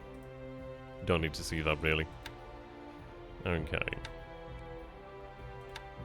So, yeah, what I'd like to do then is I'd like to get some H6K4s out here to Canton Island. That would be nice. Are we talking about a naval landing on mainland Japan or Kansai? I mean, good God, if he landed on Japan, that would be amazing. Because then that would be... I think we'd actually gain a few additional divisions or something like that. That would be immediately unlocked for us. But yeah, he can't do that. It's so very far. It is a very long distance. It's one of these things as well, where the more elements that you have involved in an actual operation, and the longer it has to go, the longer it actually takes to get there, the more things that can go wrong as well. He's got to bear in mind our detection there as well, so it's really one of these things. It's not likely. Illusions into Hokkaido. Well, this is it really, isn't it? And if we take a look at the illusions, we've got a port size 1 there. I think Dutch Harbour is the best one we have over here, so that's port size 3. One of these actual bases, so rough terrain. Jesus, swamp. Rough. Sound like a dog? Rough over here as well. So these aren't exactly amazing bases. Do I have something comparable actually? Right, Chichijima is wooded rough. Right, Iwo is rough terrain. So Iwo has a size 1 port. She does have a supply limit of 8,000, 3,000. There's a troop capacity here at Iwo at 30,000 troops. Which sounds like a lot of troops, and it is, at the end of the day, it's a lot of troops. But something else to bear in mind is, if we take a look at the weather map, so you can see that this is the... Yeah, these are clear zones here. So you have cold zones and malaria zones. Like, all of this is malaria zones, which is why troops take a lot more in the way of disruption and fatigue pretty quickly. Over here is a cold zone. So this is all cold, so that means he's going to take additional disruption and fatigue. I don't know if supply usage increases, I'm not entirely sure on that one. But the thing is, he'd be trying to go for the Mahanian strategy, which is basically going up through the Aleutians and over to Japan. Even if he lands in Japan, can he supply them? No, he's not going to land Japan. He's not going to do that. If he landed in Japan in 1942, Jesus Christ, okay, that'd be amusing. It'd be a case of, right, okay, you've landed in Japan, okay, now what? What are you going to do now, besides die horrifically? Yeah, there's not going to be any landings in 1942, nor 43, nor 44. It's probably going to be 45, if that, depending on how the war actually goes here, really. But yeah, so he could potentially do something over here at the Aleutians. He could, like, stockpile a lot of assets over here in the Aleutians, but, like, he's not gonna. What he's more than likely to do is actually try to get some fuel up over this way and potentially use it as a logistical point, but the thing is, it's still some distance there. So if we take a look at Dutch Harbour then being the best port in the area, that's 35 hexes to Panamashiro Jima, and 14 hexes to Hokkaido, 49 hexes to Toyohara, To Ominato is 54 hexes, so it's quite some distance. And bear in mind that 20 of those hexes he's in he's in detection range of aircraft. So let's say, yeah. So there's potential for him to be detected out at this distance over here. Like, we do have detection over the westernmost part of the Illusion Island. So it's one of these things, it's like, this is why having aircraft at Panamashira and Jima is fantastic, and I'm so very glad that we finally got the setup, because it means that we actually have the ability to possibly spot these sort of threats. Like, something that is more likely than the actual carriers. I think he might attempt some sort of raid in the future, it really does depend, but I think what he might do is rather than send carriers, is he probably might send some surface assets, like some, maybe like destroyers or a light cruiser or something like that, really. Something of that sort of nature. Hi. But just knowing about it makes... I mean, it's like as G.I. Joe says, knowing is half the battle. Oh dear. We do see him actually sending submarines down here south and west, which is interesting.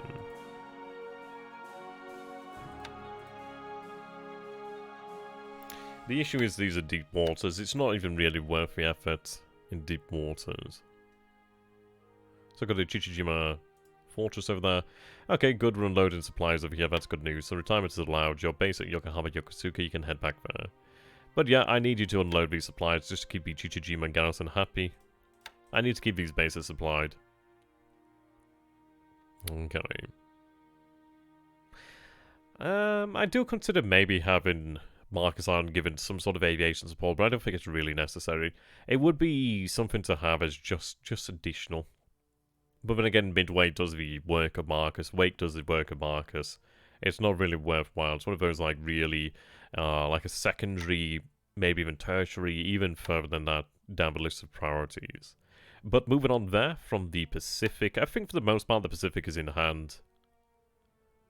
As they say, the Führer has it in hand. So that's fine by me. We've got our submarines now running these patrols over here, which is good. These guys are moving out, which is good. We've got the attack ordered over here to New Maya. We're having the 84th stand down. Yeah, the 84th is going to stand down to continue to rest and drop that fatigue. It's going well enough. It's like over here as well. Let's take a look. Actually, hang on a second. I've got these guys at the Chitose. Okay, what I might do then here is, let's see, what's their maximum distance to be transferred? What's the actual state of the aircraft? Oh, you have a lot of fatigue, but you... could you make it? Maybe. Is it worthwhile sending you? Not really. So you could make it to the Shortlands. Yeah, beyond that, no.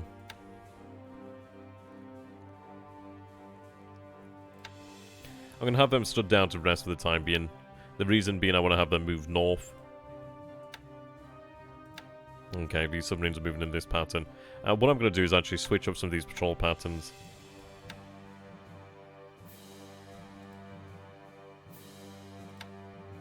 In fairness, let's say... well, I wonder where he might be coming from, Vince. We do see that as actually rail lines over here at cards. So let's say he was going to head from here to Moresby. Okay, so we're going to take that path there. So this is the path that we're going to patrol more of.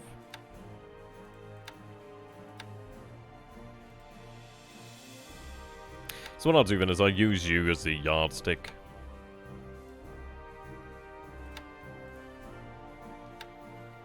Right, it's going to look a little bit confusing, but I'm going to set these up again. I don't think we need to worry about patrolling the Torres Strait. I really do doubt he's going to move anything up there anymore.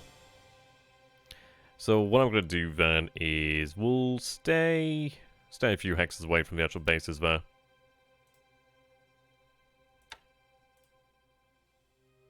Yeah, so let's take a look over here then. So you have 2,000 years of endurance.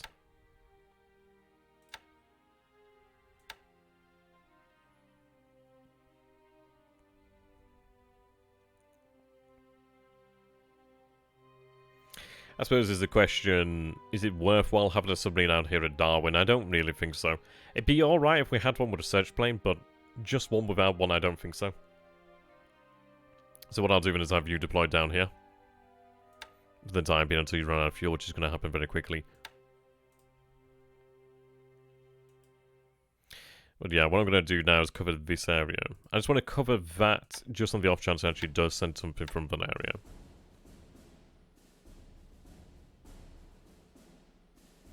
Let's take a look at the actual ocean as well, try and figure out where's best. So it's all deep ocean though, which is good news. He does obviously have the port there, but I don't think he's going to have anything really in terms of ASW. He's not shown that so far, so we'll bear that in mind. I don't think he's got any aircraft over there as of yet. But I'm not entirely sure about that.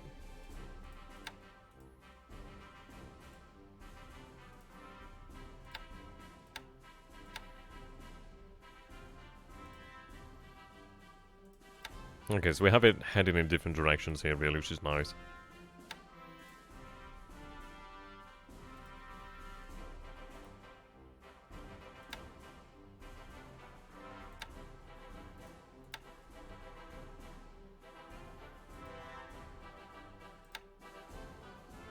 Right, something like that. So I'm going to go for a closer blockade of Moresby then. When we see any naval detection, we'll pull out away from the base there. If we see something like, obviously like naval search, if we see patrol boats, then we'll pull away from the actual base. But while he doesn't actually have anything doing that, I'll run a little bit closer to the actual port there at Moresby. The reason being I want to potentially run the numbers, see if we could actually potentially pick up on some transport or some troop transport that moves into there. That'd be quite nice. But I don't think we need to worry about the Torres Strait anymore. I think what we're going to do here as well, I really don't need to worry about this. So what we're going to do then is return to Rabaul for the refueling. Probably a good time, actually. That works out.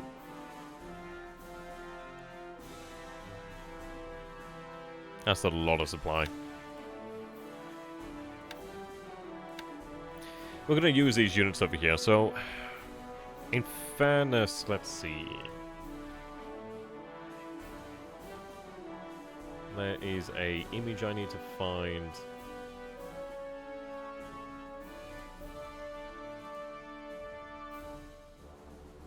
Right, okay. So, let's see. Do these ships all have some infantry aboard? No. You've got some infantry. You've got some infantry. You're aboard the Kazan Maru. Right, what I'm going to do then is grab the Kazan Maru.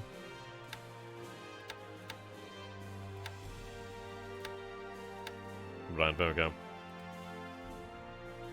Now, let's take a look there. 1-0. 1-0. There's an airfield here, to be fair.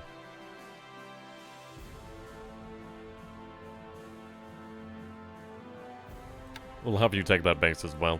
I'd love to take all of these bases, but I need to have... Well, I'd love to take 3 bases rather than just 1 or 2. But I need to have some infantry in those units for them to actually force my control.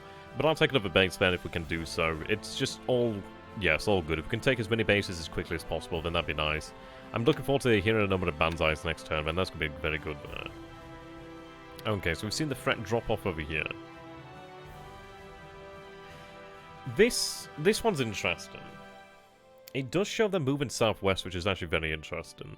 Will he continue to move them southwest? I don't know, but... I mean, let's take a look at this then. So where did we actually... Because we destroyed an AG over here, actually, didn't we? The interesting thing is I didn't see anything else with it, but is that actually the proper... Well, the actual true story? Yeah, Canopus there. So this is near Christmas Island 46101.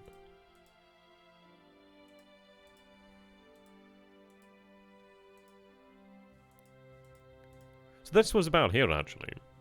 So it definitely looks like he's moving assets out of this area then, which is something, yeah, that's something to bear in mind. So what I'm going to do then is have these submarines actually move down here. So we know we're onto something in that area there. I'm going to move the additional submarines around there.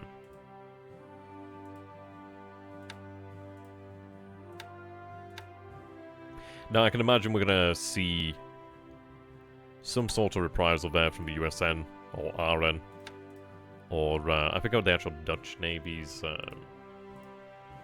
little thing is. Yeah, so that's something to bear in mind. Now, what we're going to do here then with the Kidapatai is we need to stay at least 7 hexes away from all these bases over here. The difficulty is, well, the annoyance is that the actual raid here did cost us a fair amount of torpedoes. The thing is, it's like there's a lot in that task force. I don't know whether it's worthwhile having the actual submarine there. I think what I'm going to do is actually have this submarine move up over this way. I just think it is worth more to actually catch things moving out of Osthaven than it is here. Like, shortly, within really a day or two, I'm going to be running naval torpedoes out here.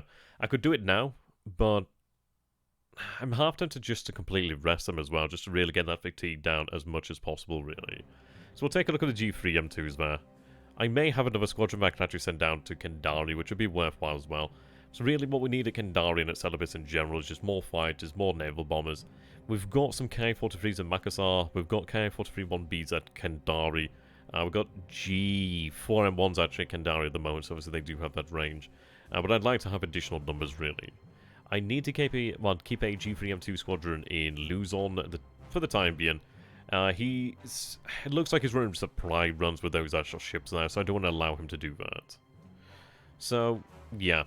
We're going to have this area taken care of by aircraft, not submarines. So what we're going to do then is, if I was to have you head down here and then towards Perth, which is most likely the area, well, where's going to be more than likely going. So in fairness, what I'm going to do is actually take some of these submarines here as well and actually reorganize them.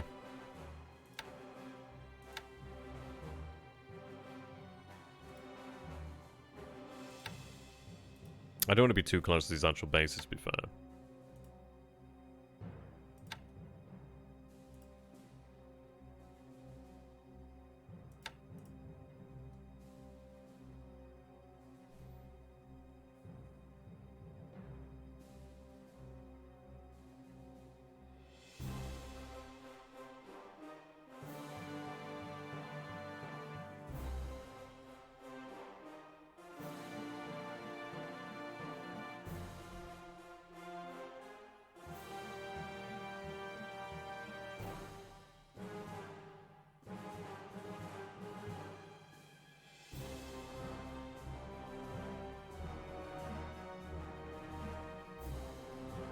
Sorry about that, I was just actually replying to a message here at the moment. Okay.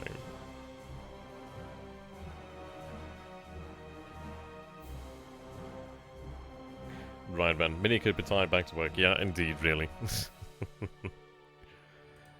Right. So you're moving there. I'm going to have you do the same as well. You did take some damage. I don't think it's right for us to stay in, because we know there's going to be some sort of reprisal here. So what I'm going to do then is move a submarine here. We know he's moving down there. That makes sense. If we take a look then. So 46... 101 was about there. So yeah, that makes sense then. So it looks like he's actually moving. So it was about here. So it looks like he's moving down there. And then he'll probably move in this sort of path here then. So what we're going to do here then with the Kidapatai is basically have the Kidapatai move out this way. When are we taking sort of buyer? That one will come in the future. That'll come in the future. So indeed, the Kidapatai is going to be moving out somewhere in that sort of region there. I think from that point onwards, what we'll be doing then is moving... I need to look for a point that's 7 hexes away from any of these bases over here, really. So, as to how that looks, I'm not entirely sure. But we'll say something like that. There'll be a point at which we actually split the carriers, depending on the actual situation over here. It could be potentially around about these sort of areas where we do split the carriers. But we'll see what the actual situation is when we actually get there. Alright. I'm going to have you run patrols in that area. But let's say from here... I mean, he could move them to Darwin from here, but I feel like I'd probably move them to Perth. Right, so we're looking at that sort of path there, so I'll patrol that with submarines then.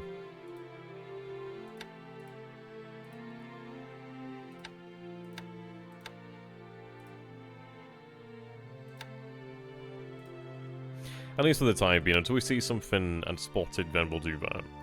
I'm not going to keep submarines in this area, I don't think it's worth it. We'll have aircraft to be able to pull things off, so that's fine.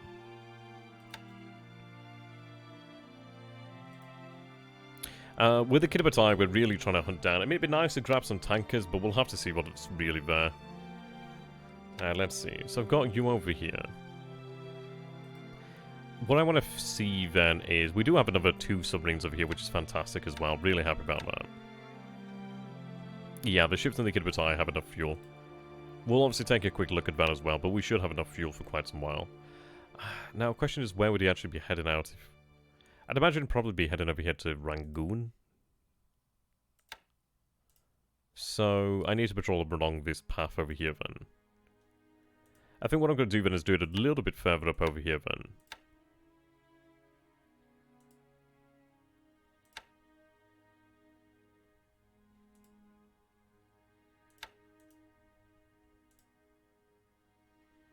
Take you.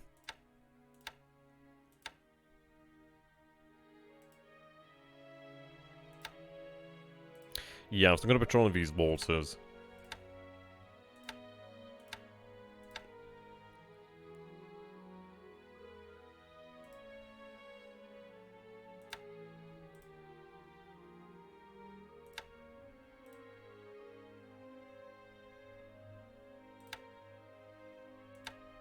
Red low. Then red low as well. Okay, that's good news. So yeah, you over here. Is it worthwhile having that?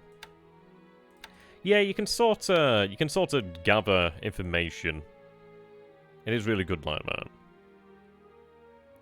And the only other thing is, like, do we want a submarine headed out here to, like, Cuckoo's Island?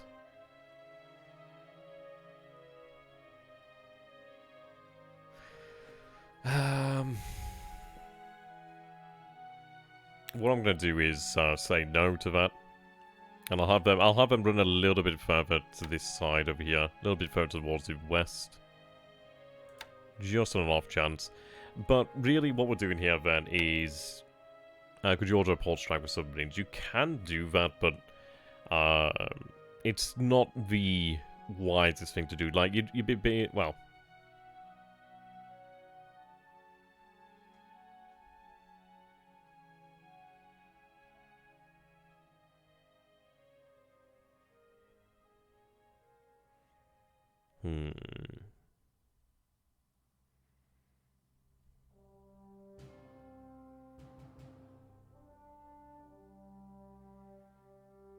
Right, okay.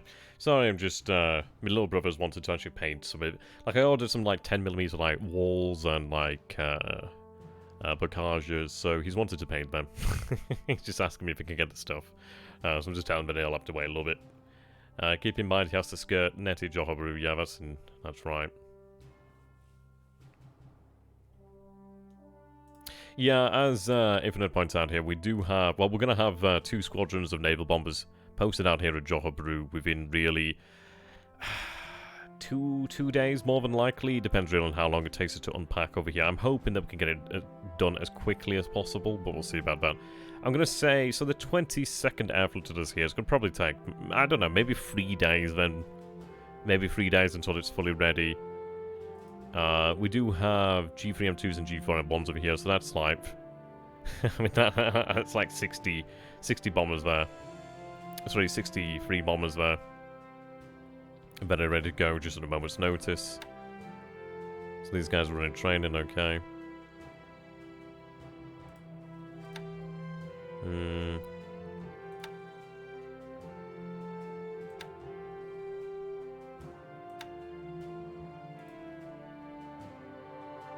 Yeah, issue comes down to aviation over here, isn't it?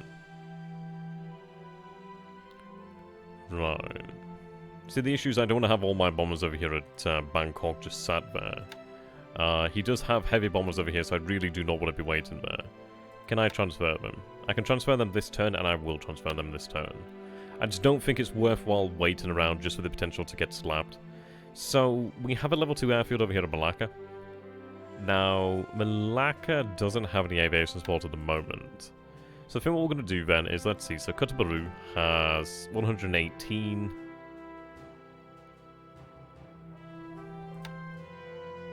Some kind of 52s, okay.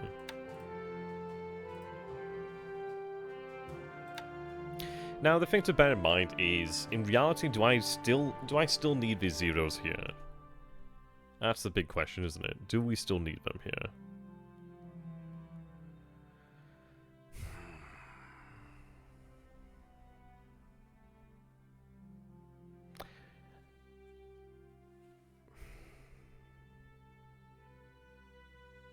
I don't know. I don't think so.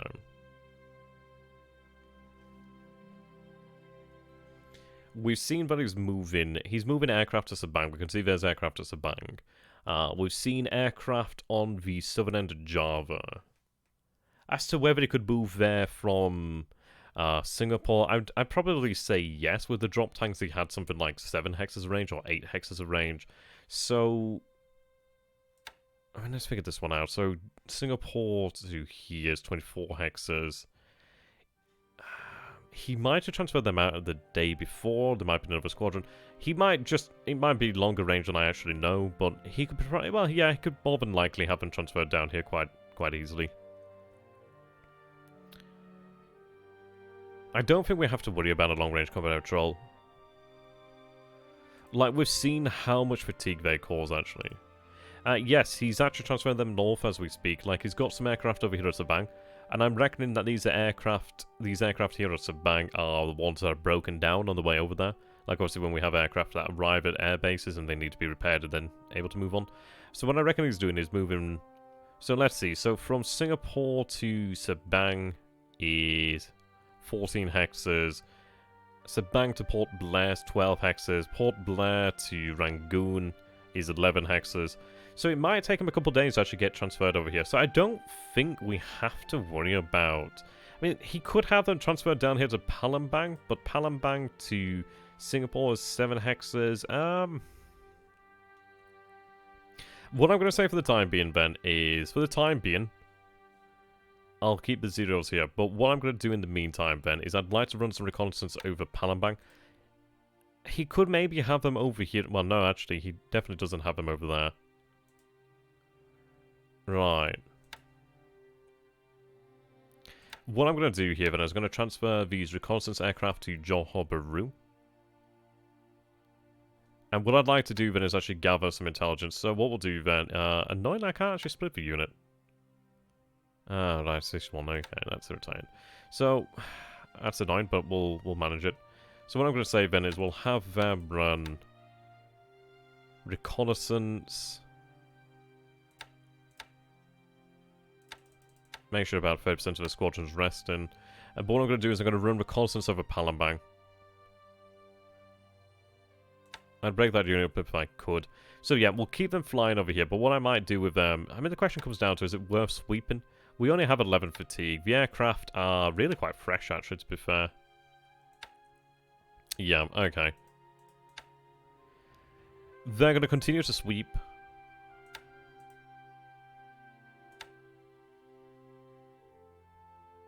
That's fine by me. I do wonder if we can actually take on replacements over here with the Kidipati.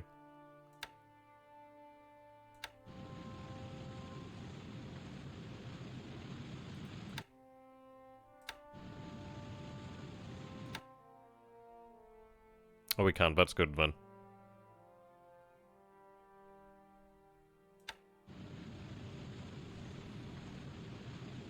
Okay. I think what we're going to do here then is take off the A5M4s. Yeah. So you can see here, we went, myself and Infinite, we went through and we resized aircraft aboard the carrier. So you can see that this squadron over here, that was actually already a truck. The Cute Detachment. They're now a size 81 unit. Though it says 84, but no, 81. So yeah, we could potentially have 81... A5M4s in that squadron, but the beautiful aspect of this is you can actually have it well, divided and spread out, but you get some decent numbers there. Okay. So they're on board the Akagi here for the moment. So what we're going to do then is use the Akagi to resize the other squadrons if we're able to. Zuikaku's up to strength. How you doing there, Zo? Good to have you, my friend. Yeah, so Zuikaku's up to strength. There's only this squadron here that needs one, so yep, I'll draw on this one here. There we go, 27.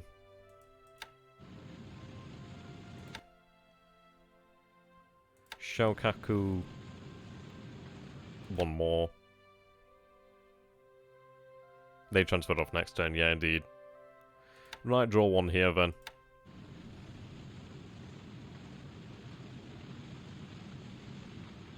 Well, I mean, it's one of these things, it's like... It's strange that we don't have the ability to actually say how large our squadrons are, because it's one of these things, it's like... Oh, you have a bad connection? Oh, I'm sorry about that, dude. But yeah, I suppose it's like using the game mechanics. It's like you can resize to the size of the actual carrier, or the actual vessel that you're aboard, for example. Only certain squadrons, like these squadrons over here, like they automatically resize in July 42, so we can't touch them. But other squadrons, we can do that. Okay. Now, Soru needs more zeros. So I'll grab 8 there, take us back up to 18. Yeah, see, these squadrons are a little bit smaller.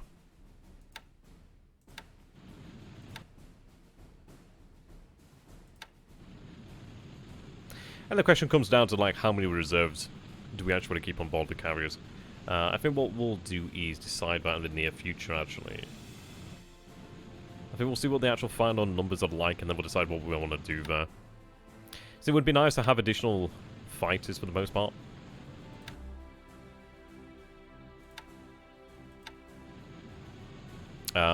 We're 2 hours and 10 minutes in. Near the end of the turn, to be fair.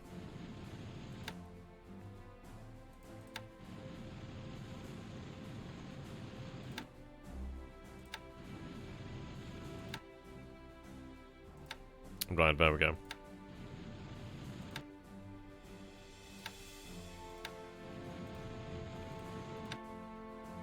I've actually got a couple in reserve here.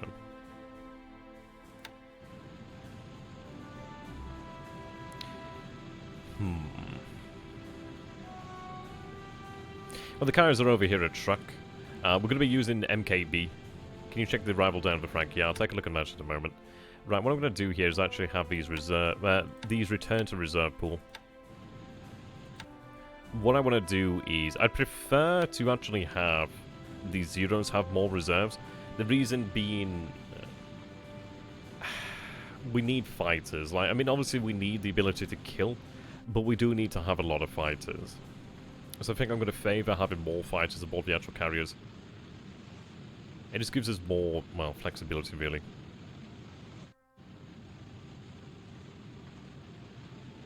Yeah.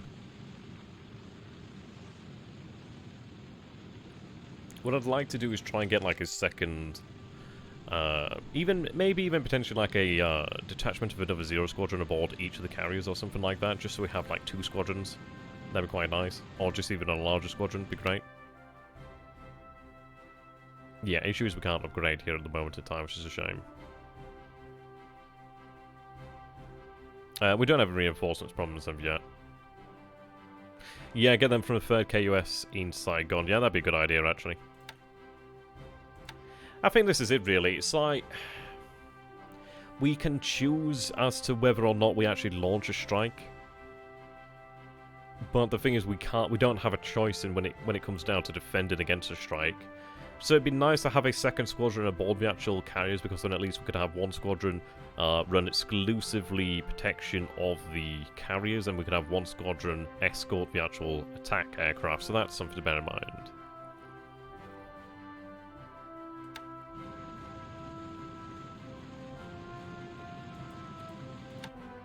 Okay.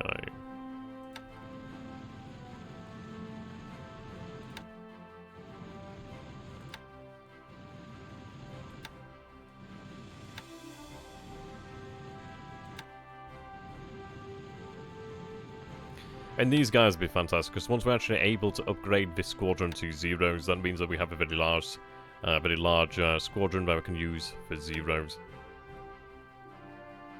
Yeah, no issue, man. Okay. So we do have... So the 59th Sentai is getting ready now, which is good news. We've got the 3rd KUS over here. Obviously, these guys were in the zeros. I mean, that squadron's got 82 kills, which is brilliant.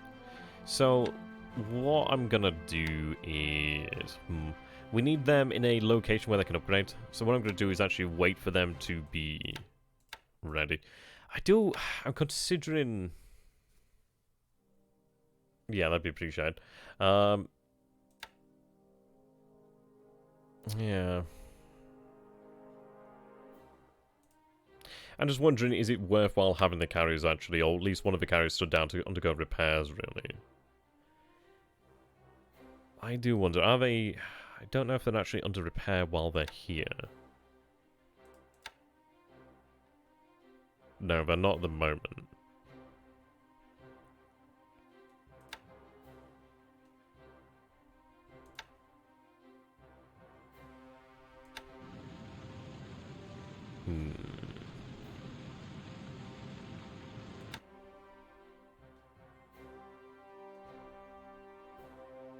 Well, these need to be repaired.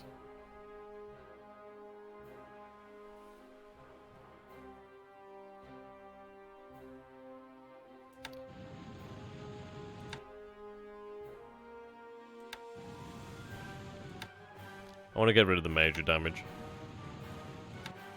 But that depends on the time. Okay, what I'm going to do here then is we'll go into the actual repair yard. So ship's under repair.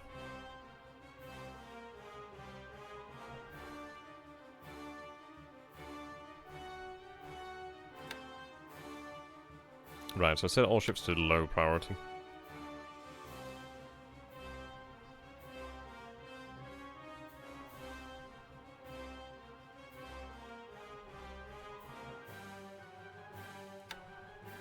Yeah, issues with Urikazu, she's never going to be repaired. She needs to go back to Japan.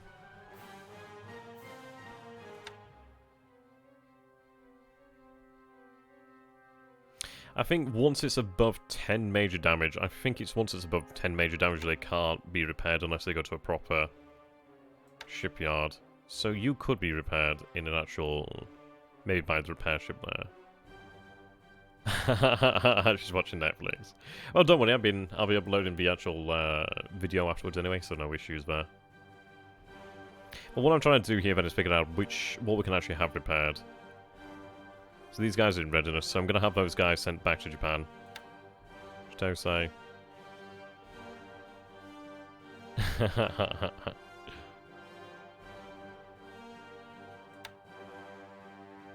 Right, what I'm going to do is grab those 2 submarines and have them head back to Japan for repairs. I think they're both major damage. You're actually system damage. You're major damage, so I'll have you... You can stay here for the time being. So I-2 can remain behind. I-26 is going to head back to Japan for repairs.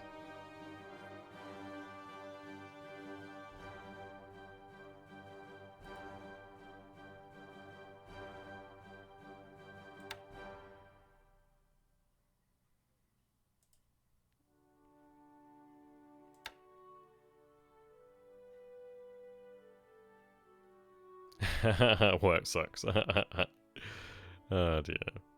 We do have some flotation damage. I'll have it make mission speed. We'll see. If she takes on any water, then we'll slow her down to cruise speed. I don't think she's going to sink in a single day, though. Famous last words, I can imagine. Oh, Zoe, I feel bad for you, man. Right. So what I'm going to do here then is, let's take a look. Repairs, it depends really. It does depend. I mean, what I could potentially do is work on the actual system damage while the like... I mean, there's like major damage. I was getting to the actual habit of saying system damage and major damage. In reality, is like system damage is just a category of damage. I should say like... But even then, if you're saying minor damage, it doesn't sound right. So... fuck it, I'll just say system damage and major damage. I'm sure you guys will be able to figure out what I mean. So what I'm thinking here then is... Do we have any of the carriers that are actually smoking? That's something to bear in mind.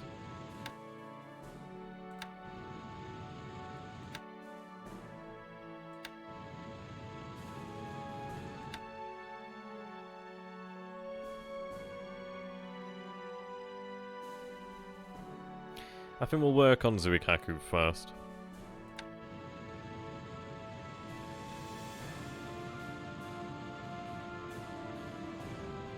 We can have them on pier side repairs, I believe. So what I'm going to do here then is... I'll just make a save.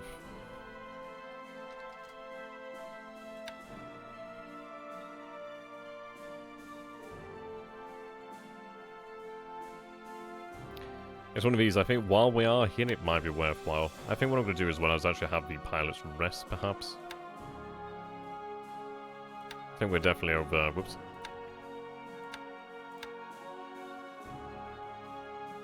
Yeah, there's a lot of aviation support required here.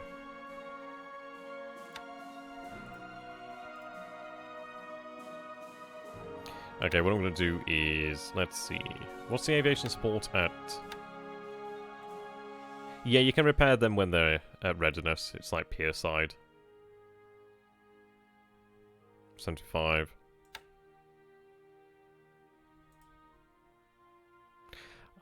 Yeah, I'd imagine that if you have, like, larger shipyards or repair yards, you could probably repair sooner. Well, rather quickly. I think I2 could actually be used. I mean, she is smoking a bit, which, yeah, that's kind of the problem, though. She's smoking, so she can't really be used as of yet. I'll have her in for repairs soon enough. Okay. What I'm going to do is I'm going to disband the Zuikaku. I'm going to just see what the numbers look like. I'd rather focus on one carrier at a time.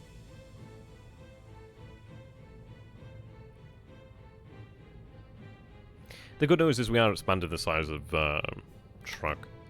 Like at the moment I have a rearm level of 4,640, which is fantastic. But obviously I'd like it larger.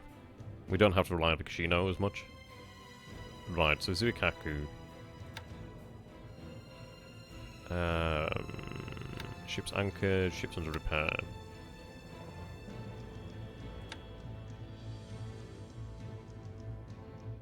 Ah, right, so we have readiness, pier side, repair ship. So sorry, therefore, I actually forgot it.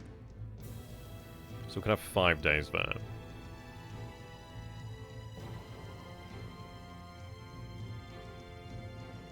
Yeah, that's no issue there, though.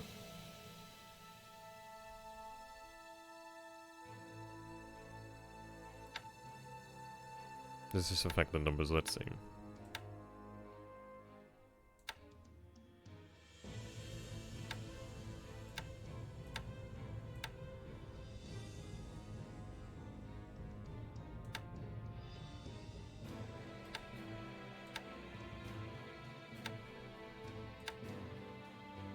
I just want to make sure everything else is in. We're not going to shock attack at Numair, but we are going to deliberate attack. God damn it. I don't think they even need to be repaired. Do they? Oh, they're refitting. Okay, that makes sense. Ooh, I mean, this is it. What I'm trying to do here is see what we can... So it looks like 61% is the best I'm going to get here.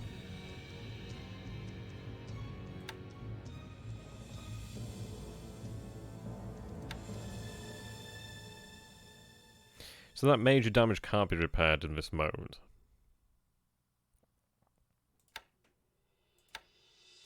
It would be 12 days for that repair. So I think what we're going to do here then is we'll repair the systems damage.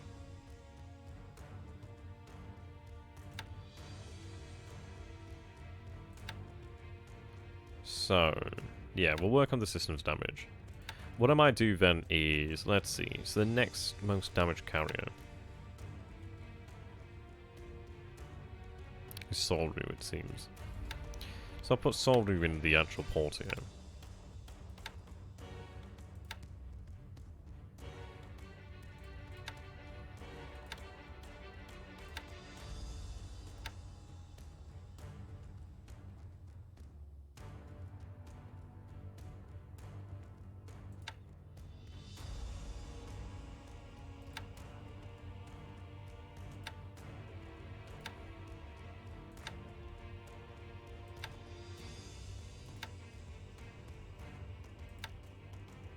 I'll be looking 3 days there.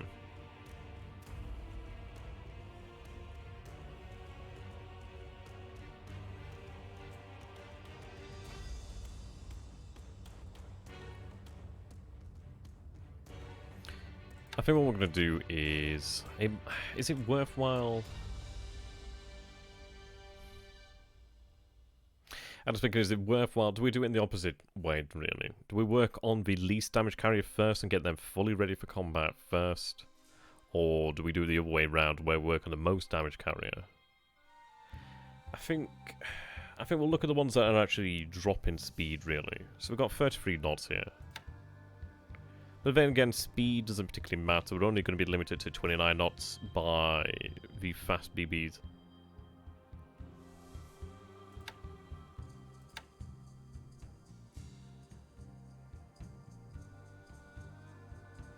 Yeah, it'd be nice to grab those islands. It's just trying to get there first. So maybe Karga undergoes repair, really.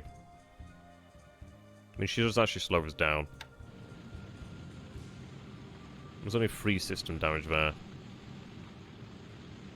I don't know what Karga's default speed is. I think she normally makes about 29 knots. I'm not entirely sure, actually. If somebody could check that, that'd be fantastic if they had, like, a Karga in mint condition. She actually came out with very little ton of away damage.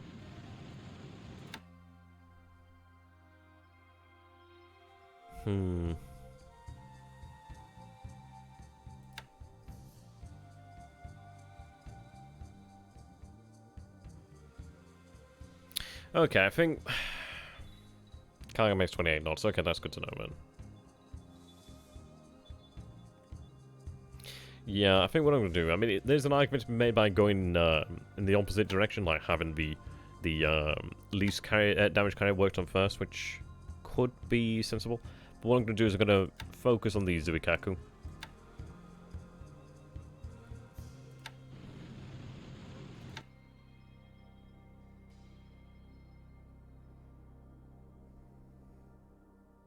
Question comes down to what we want to do with the pilots.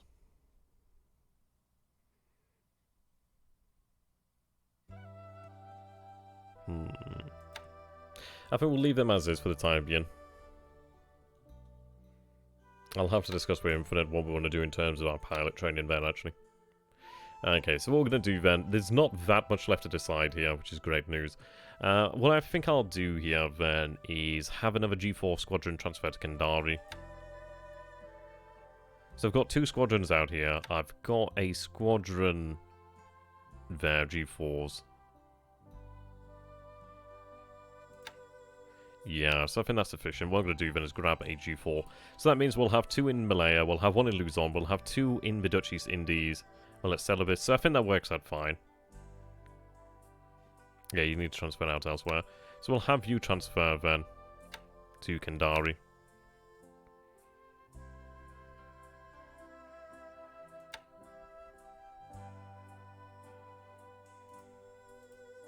Right, then they go to Kendari. What I'll do is have them rest. So let's take a look at the actual state of the aircraft here then. So 24 fatigue, yep. Definitely rest.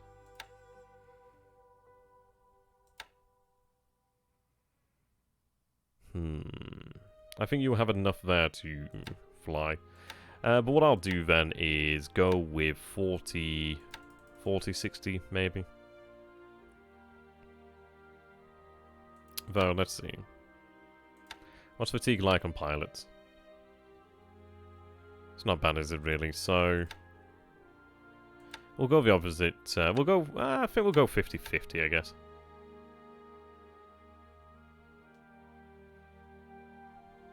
No, actually, we'll go with it, yeah. 40, 60. Have the majority rest. Oh, fucking goddammit now. Ah. No, I want to actually know what's going on in the area, so 60-40.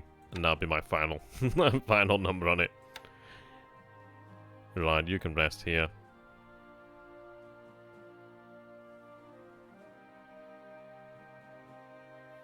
Yeah, as far as it goes in the South Pacific, we've kind of reached the point. Like, I would like to grab these islands over here, I'm not going to lie. I'm going to have that patrol pan just continue as is.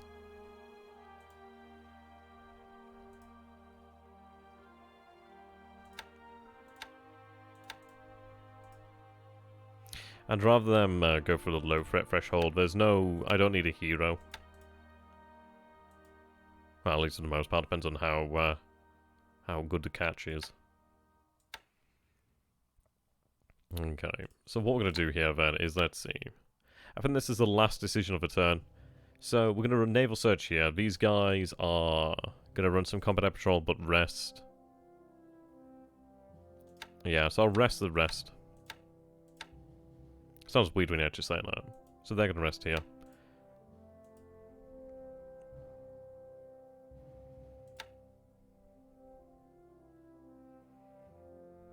Right, the 2 APDs. What I'm going to do then is load troops. I'm going to have them load up the 9th.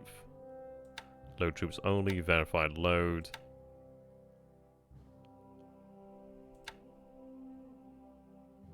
There we go, I just want them to load the troops and get out there quickly. Are you limited with how many moves you can do per turn? Well, you can order everything to do as much as it possibly can. But it can only, like, move, attack, you know what I mean? It can only do so much per turn anyway.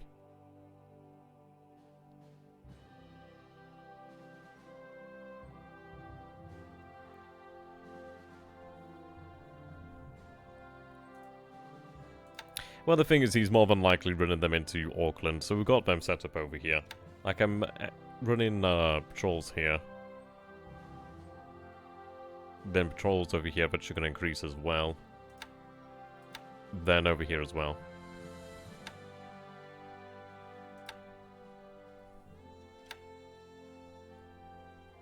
I'm very happy that we moved the Kiribatai out now. See, the issue is we might have another raid against these ships, and I'd rather not do that. So we need to figure out where to actually move here, then. Let's see...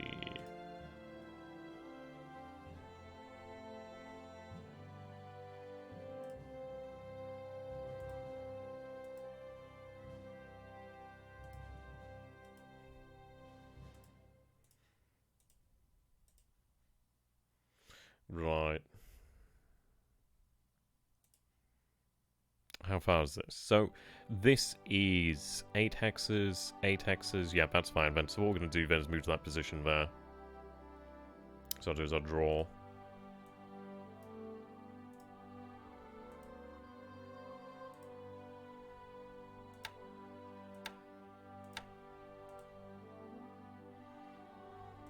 Right, there we go.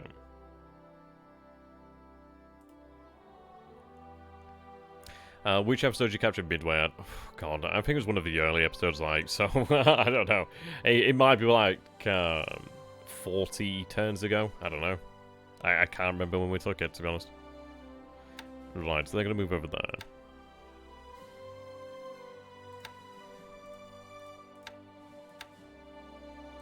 Yeah, so what we're going to be doing then is, as you can see... The MKB is going to move to this position here. And if we assume that his convoys are taking something like that route, then something like that will be right in the middle there. So if there's anything in these waters, we might get a chance at hitting it. The only thing is we've seen a light cruiser operating in these waters over here, so we'll see about that. But I don't think it's likely... He may try to intercept us over here, he may try to get some aircraft against us, but I don't think it's terribly likely. Let's see, how far is that? 17 hexes. So yeah, we might have naval search potentially out here as well. That's 8... No, sorry. That's 13 hexes away, yeah. So 17 range is really dramatic. Makes a big difference there. Ah, okay, we'll go with more then. I need to see what's going on in the area, really, don't I?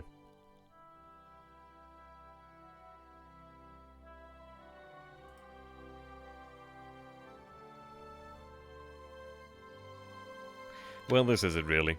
This is why we're moving out here, then. So we're going to drop detection, ideally. It's a shame that we lost some aircraft, but it is what it is.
I want to keep these guys over the actual carriers.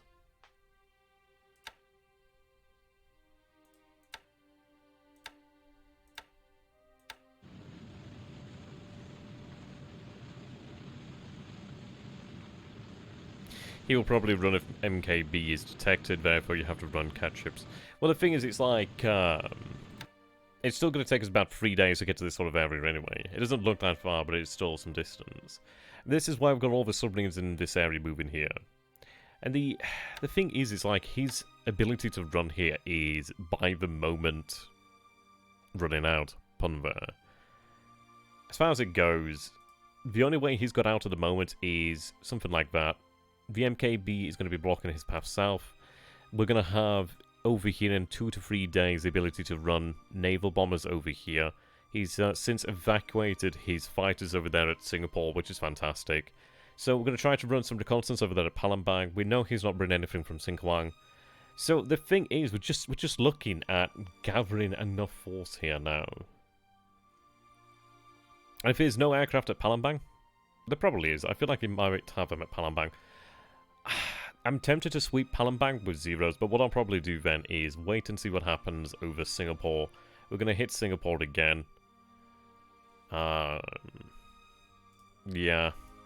I mean, this is it. Over in this area, I could potentially run... I could run naval... I could run torpedo bombers now.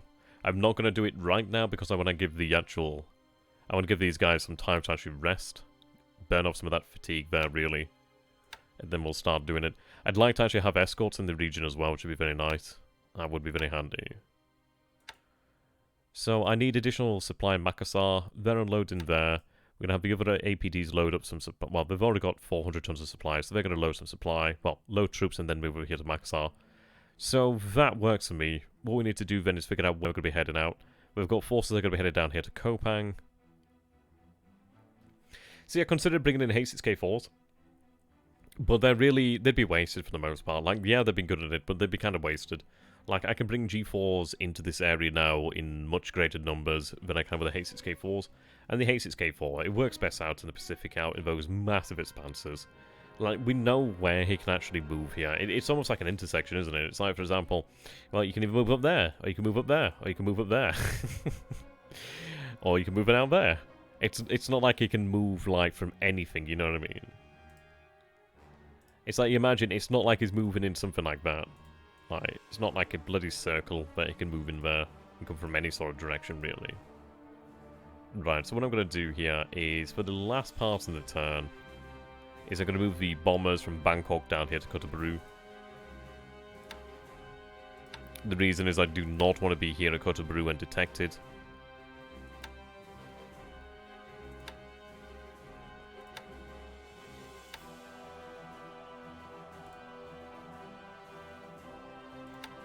I'm going to have the bombers used exclusively against Singapore, I reckon. I could use Ki-48s of their aircraft to bomb Rangoon in the future.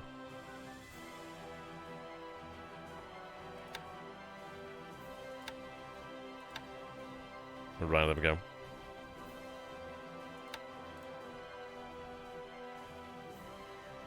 I mean, Port Blair has a level 2 airfield and a level 1 port, so it could be potentially used. The thing is, like with Port Blair, he's actually going to get logistics out there. And the thing with it being an island, if he wants to have adequate amount of logistics, it kind of means that those men are now cut off, potentially.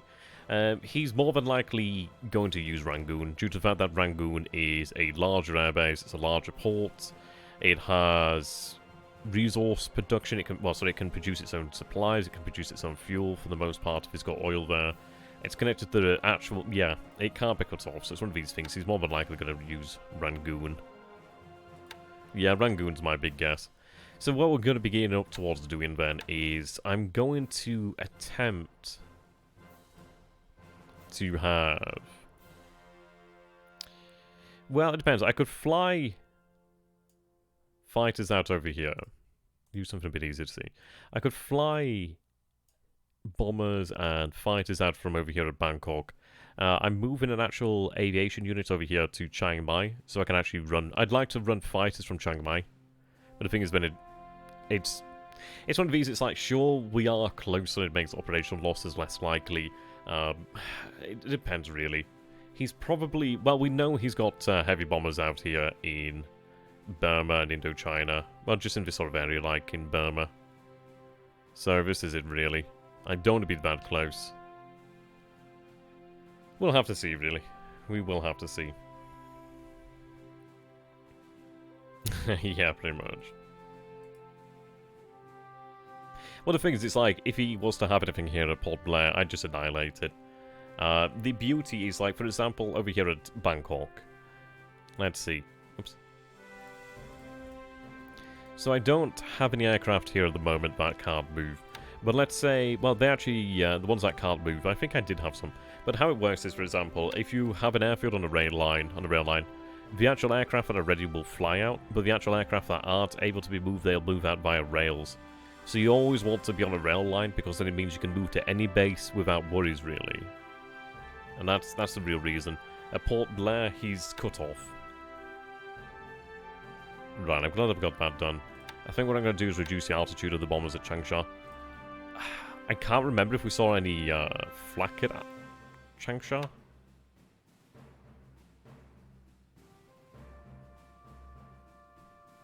Right, we'll reduce the actual altitude here down to 8,000 feet, I reckon. Though it's one of these things, is it worthwhile doing that? Yeah, I might as well do it. Try and increase the amount of damage. So set all level bombers to do that. Right, so we ran reconnaissance to Changtai. We actually didn't see anything of a Changtai this time, which is interesting.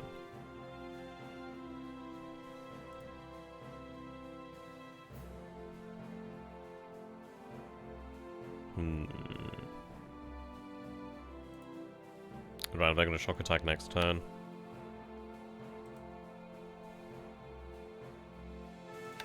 Well, we were originally going to attack over here at Changsha, but we're not going to do that anymore. The reason is obviously the supply situation.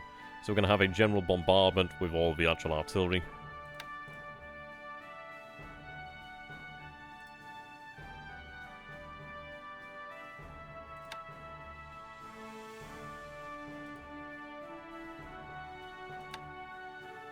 Oh, there we go, excellent. So Maya's finally arrived here.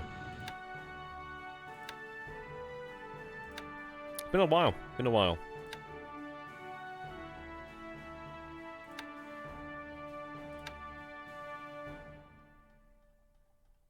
What are these, actually? So that's the Momi class.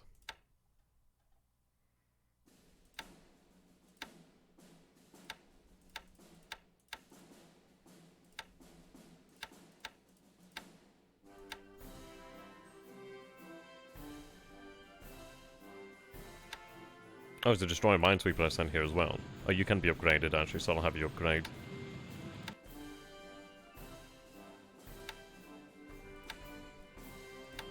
Okay, you're gonna head over here to Moi.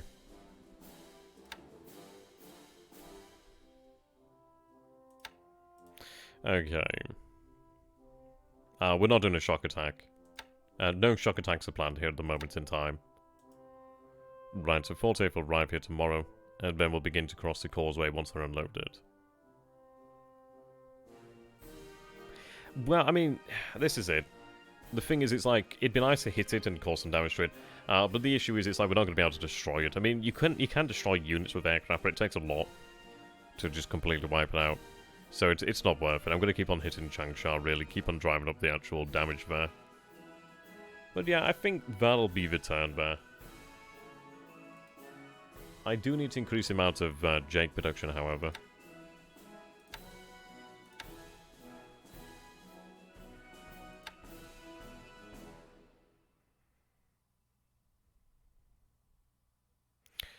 A little bit, let's see.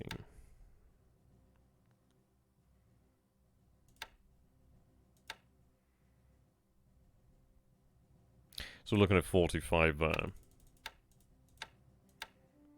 I'm going to be a little bit more cautious and err on the side of 5 now for the moment, just bring up to 50. Not too much. We'll work out how much we need.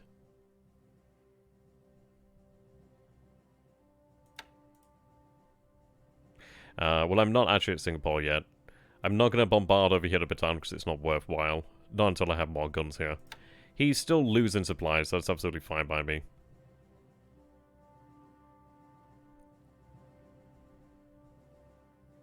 Okay. So we'll get rid of that unit in a few days then. It's only a momentary thing.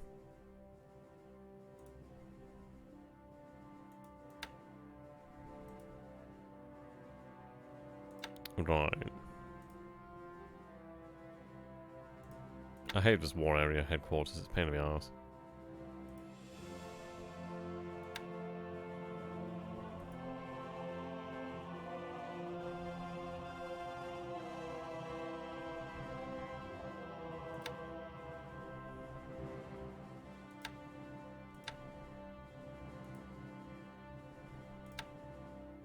Have them shifted up over there. What I need to do is actually move a unit here to stop it from just running amok. Okay. So I think that'll do us for the turn here. What I'm going to do is just quickly review... Yeah, that definitely crashed. There we go. How you doing there, Racer? Good to have you there, my friend. Do hope it's nice in Oregon. Yeah, we've got the G3M2s running from Clark Airfield over here. Okay. So it's going to be interesting. It's going to be very interesting. I'm hoping that we'll gather some information over Palembang. But he's done me a great service there. Really happy with that. We're moving the heavy cruisers over here. So Chokai, Suzuya, Kamano. They're moving over towards... Well... I'm having them head towards Shanghai, but I'll probably have them refuel at Hong Kong and then go bombard Wenkao on the way. Or even have them rearm... Well, I could have them refuel over here at Takao. In fact, can I actually rearm at Takao? Takao is 510. I'm going to say a big no. But I can use Hong Kong for repairs. So rearm. 8400. Shanghai... 82. So, yeah, no issues there. So I'd like to say a big thank you here, ladies and gentlemen. I do hope you have enjoyed the turn, and it's going to be a very interesting one. I'm going to think on an actual name for the turn, actually. And I do want to take a little bit of a look at the pilot train afterwards. So after that is done, I will be sending the train, the turnover. I was thinking about it. I was looking at the rail line there, and I just said train. I don't know why I did that. Okay. So, until next time, guys, thank you so very much for watching. I do hope you've enjoyed this. And, you know what, I'm going to shill here for the time being. This is my shill time. So if you guys do enjoy my content and you would like to actually support me as a content creator, i.e. enable me to actually buy things such as books, or new print commissions, or even food. Sometimes I use it for food. Depends on the actual occasion, really. Then you can become a patron of mine, which is very much appreciated. There's, of course, rewards available. Totally up to you guys. There we go. Until next time, thank you, and goodbye. Tenno, Heika, Banzai. I'll be sending the turnover shortly, so looking forward to seeing it come to fruition, really. We're going to see a lot of things the next time. We're going to see quite a few landings, a few bases being taken. It's going to feel like a very interesting turn next. Looking forward to seeing how the MKB turns out. So, until then, goodbye for now. See you next time, guys. Have a beautiful evening, and an even better day.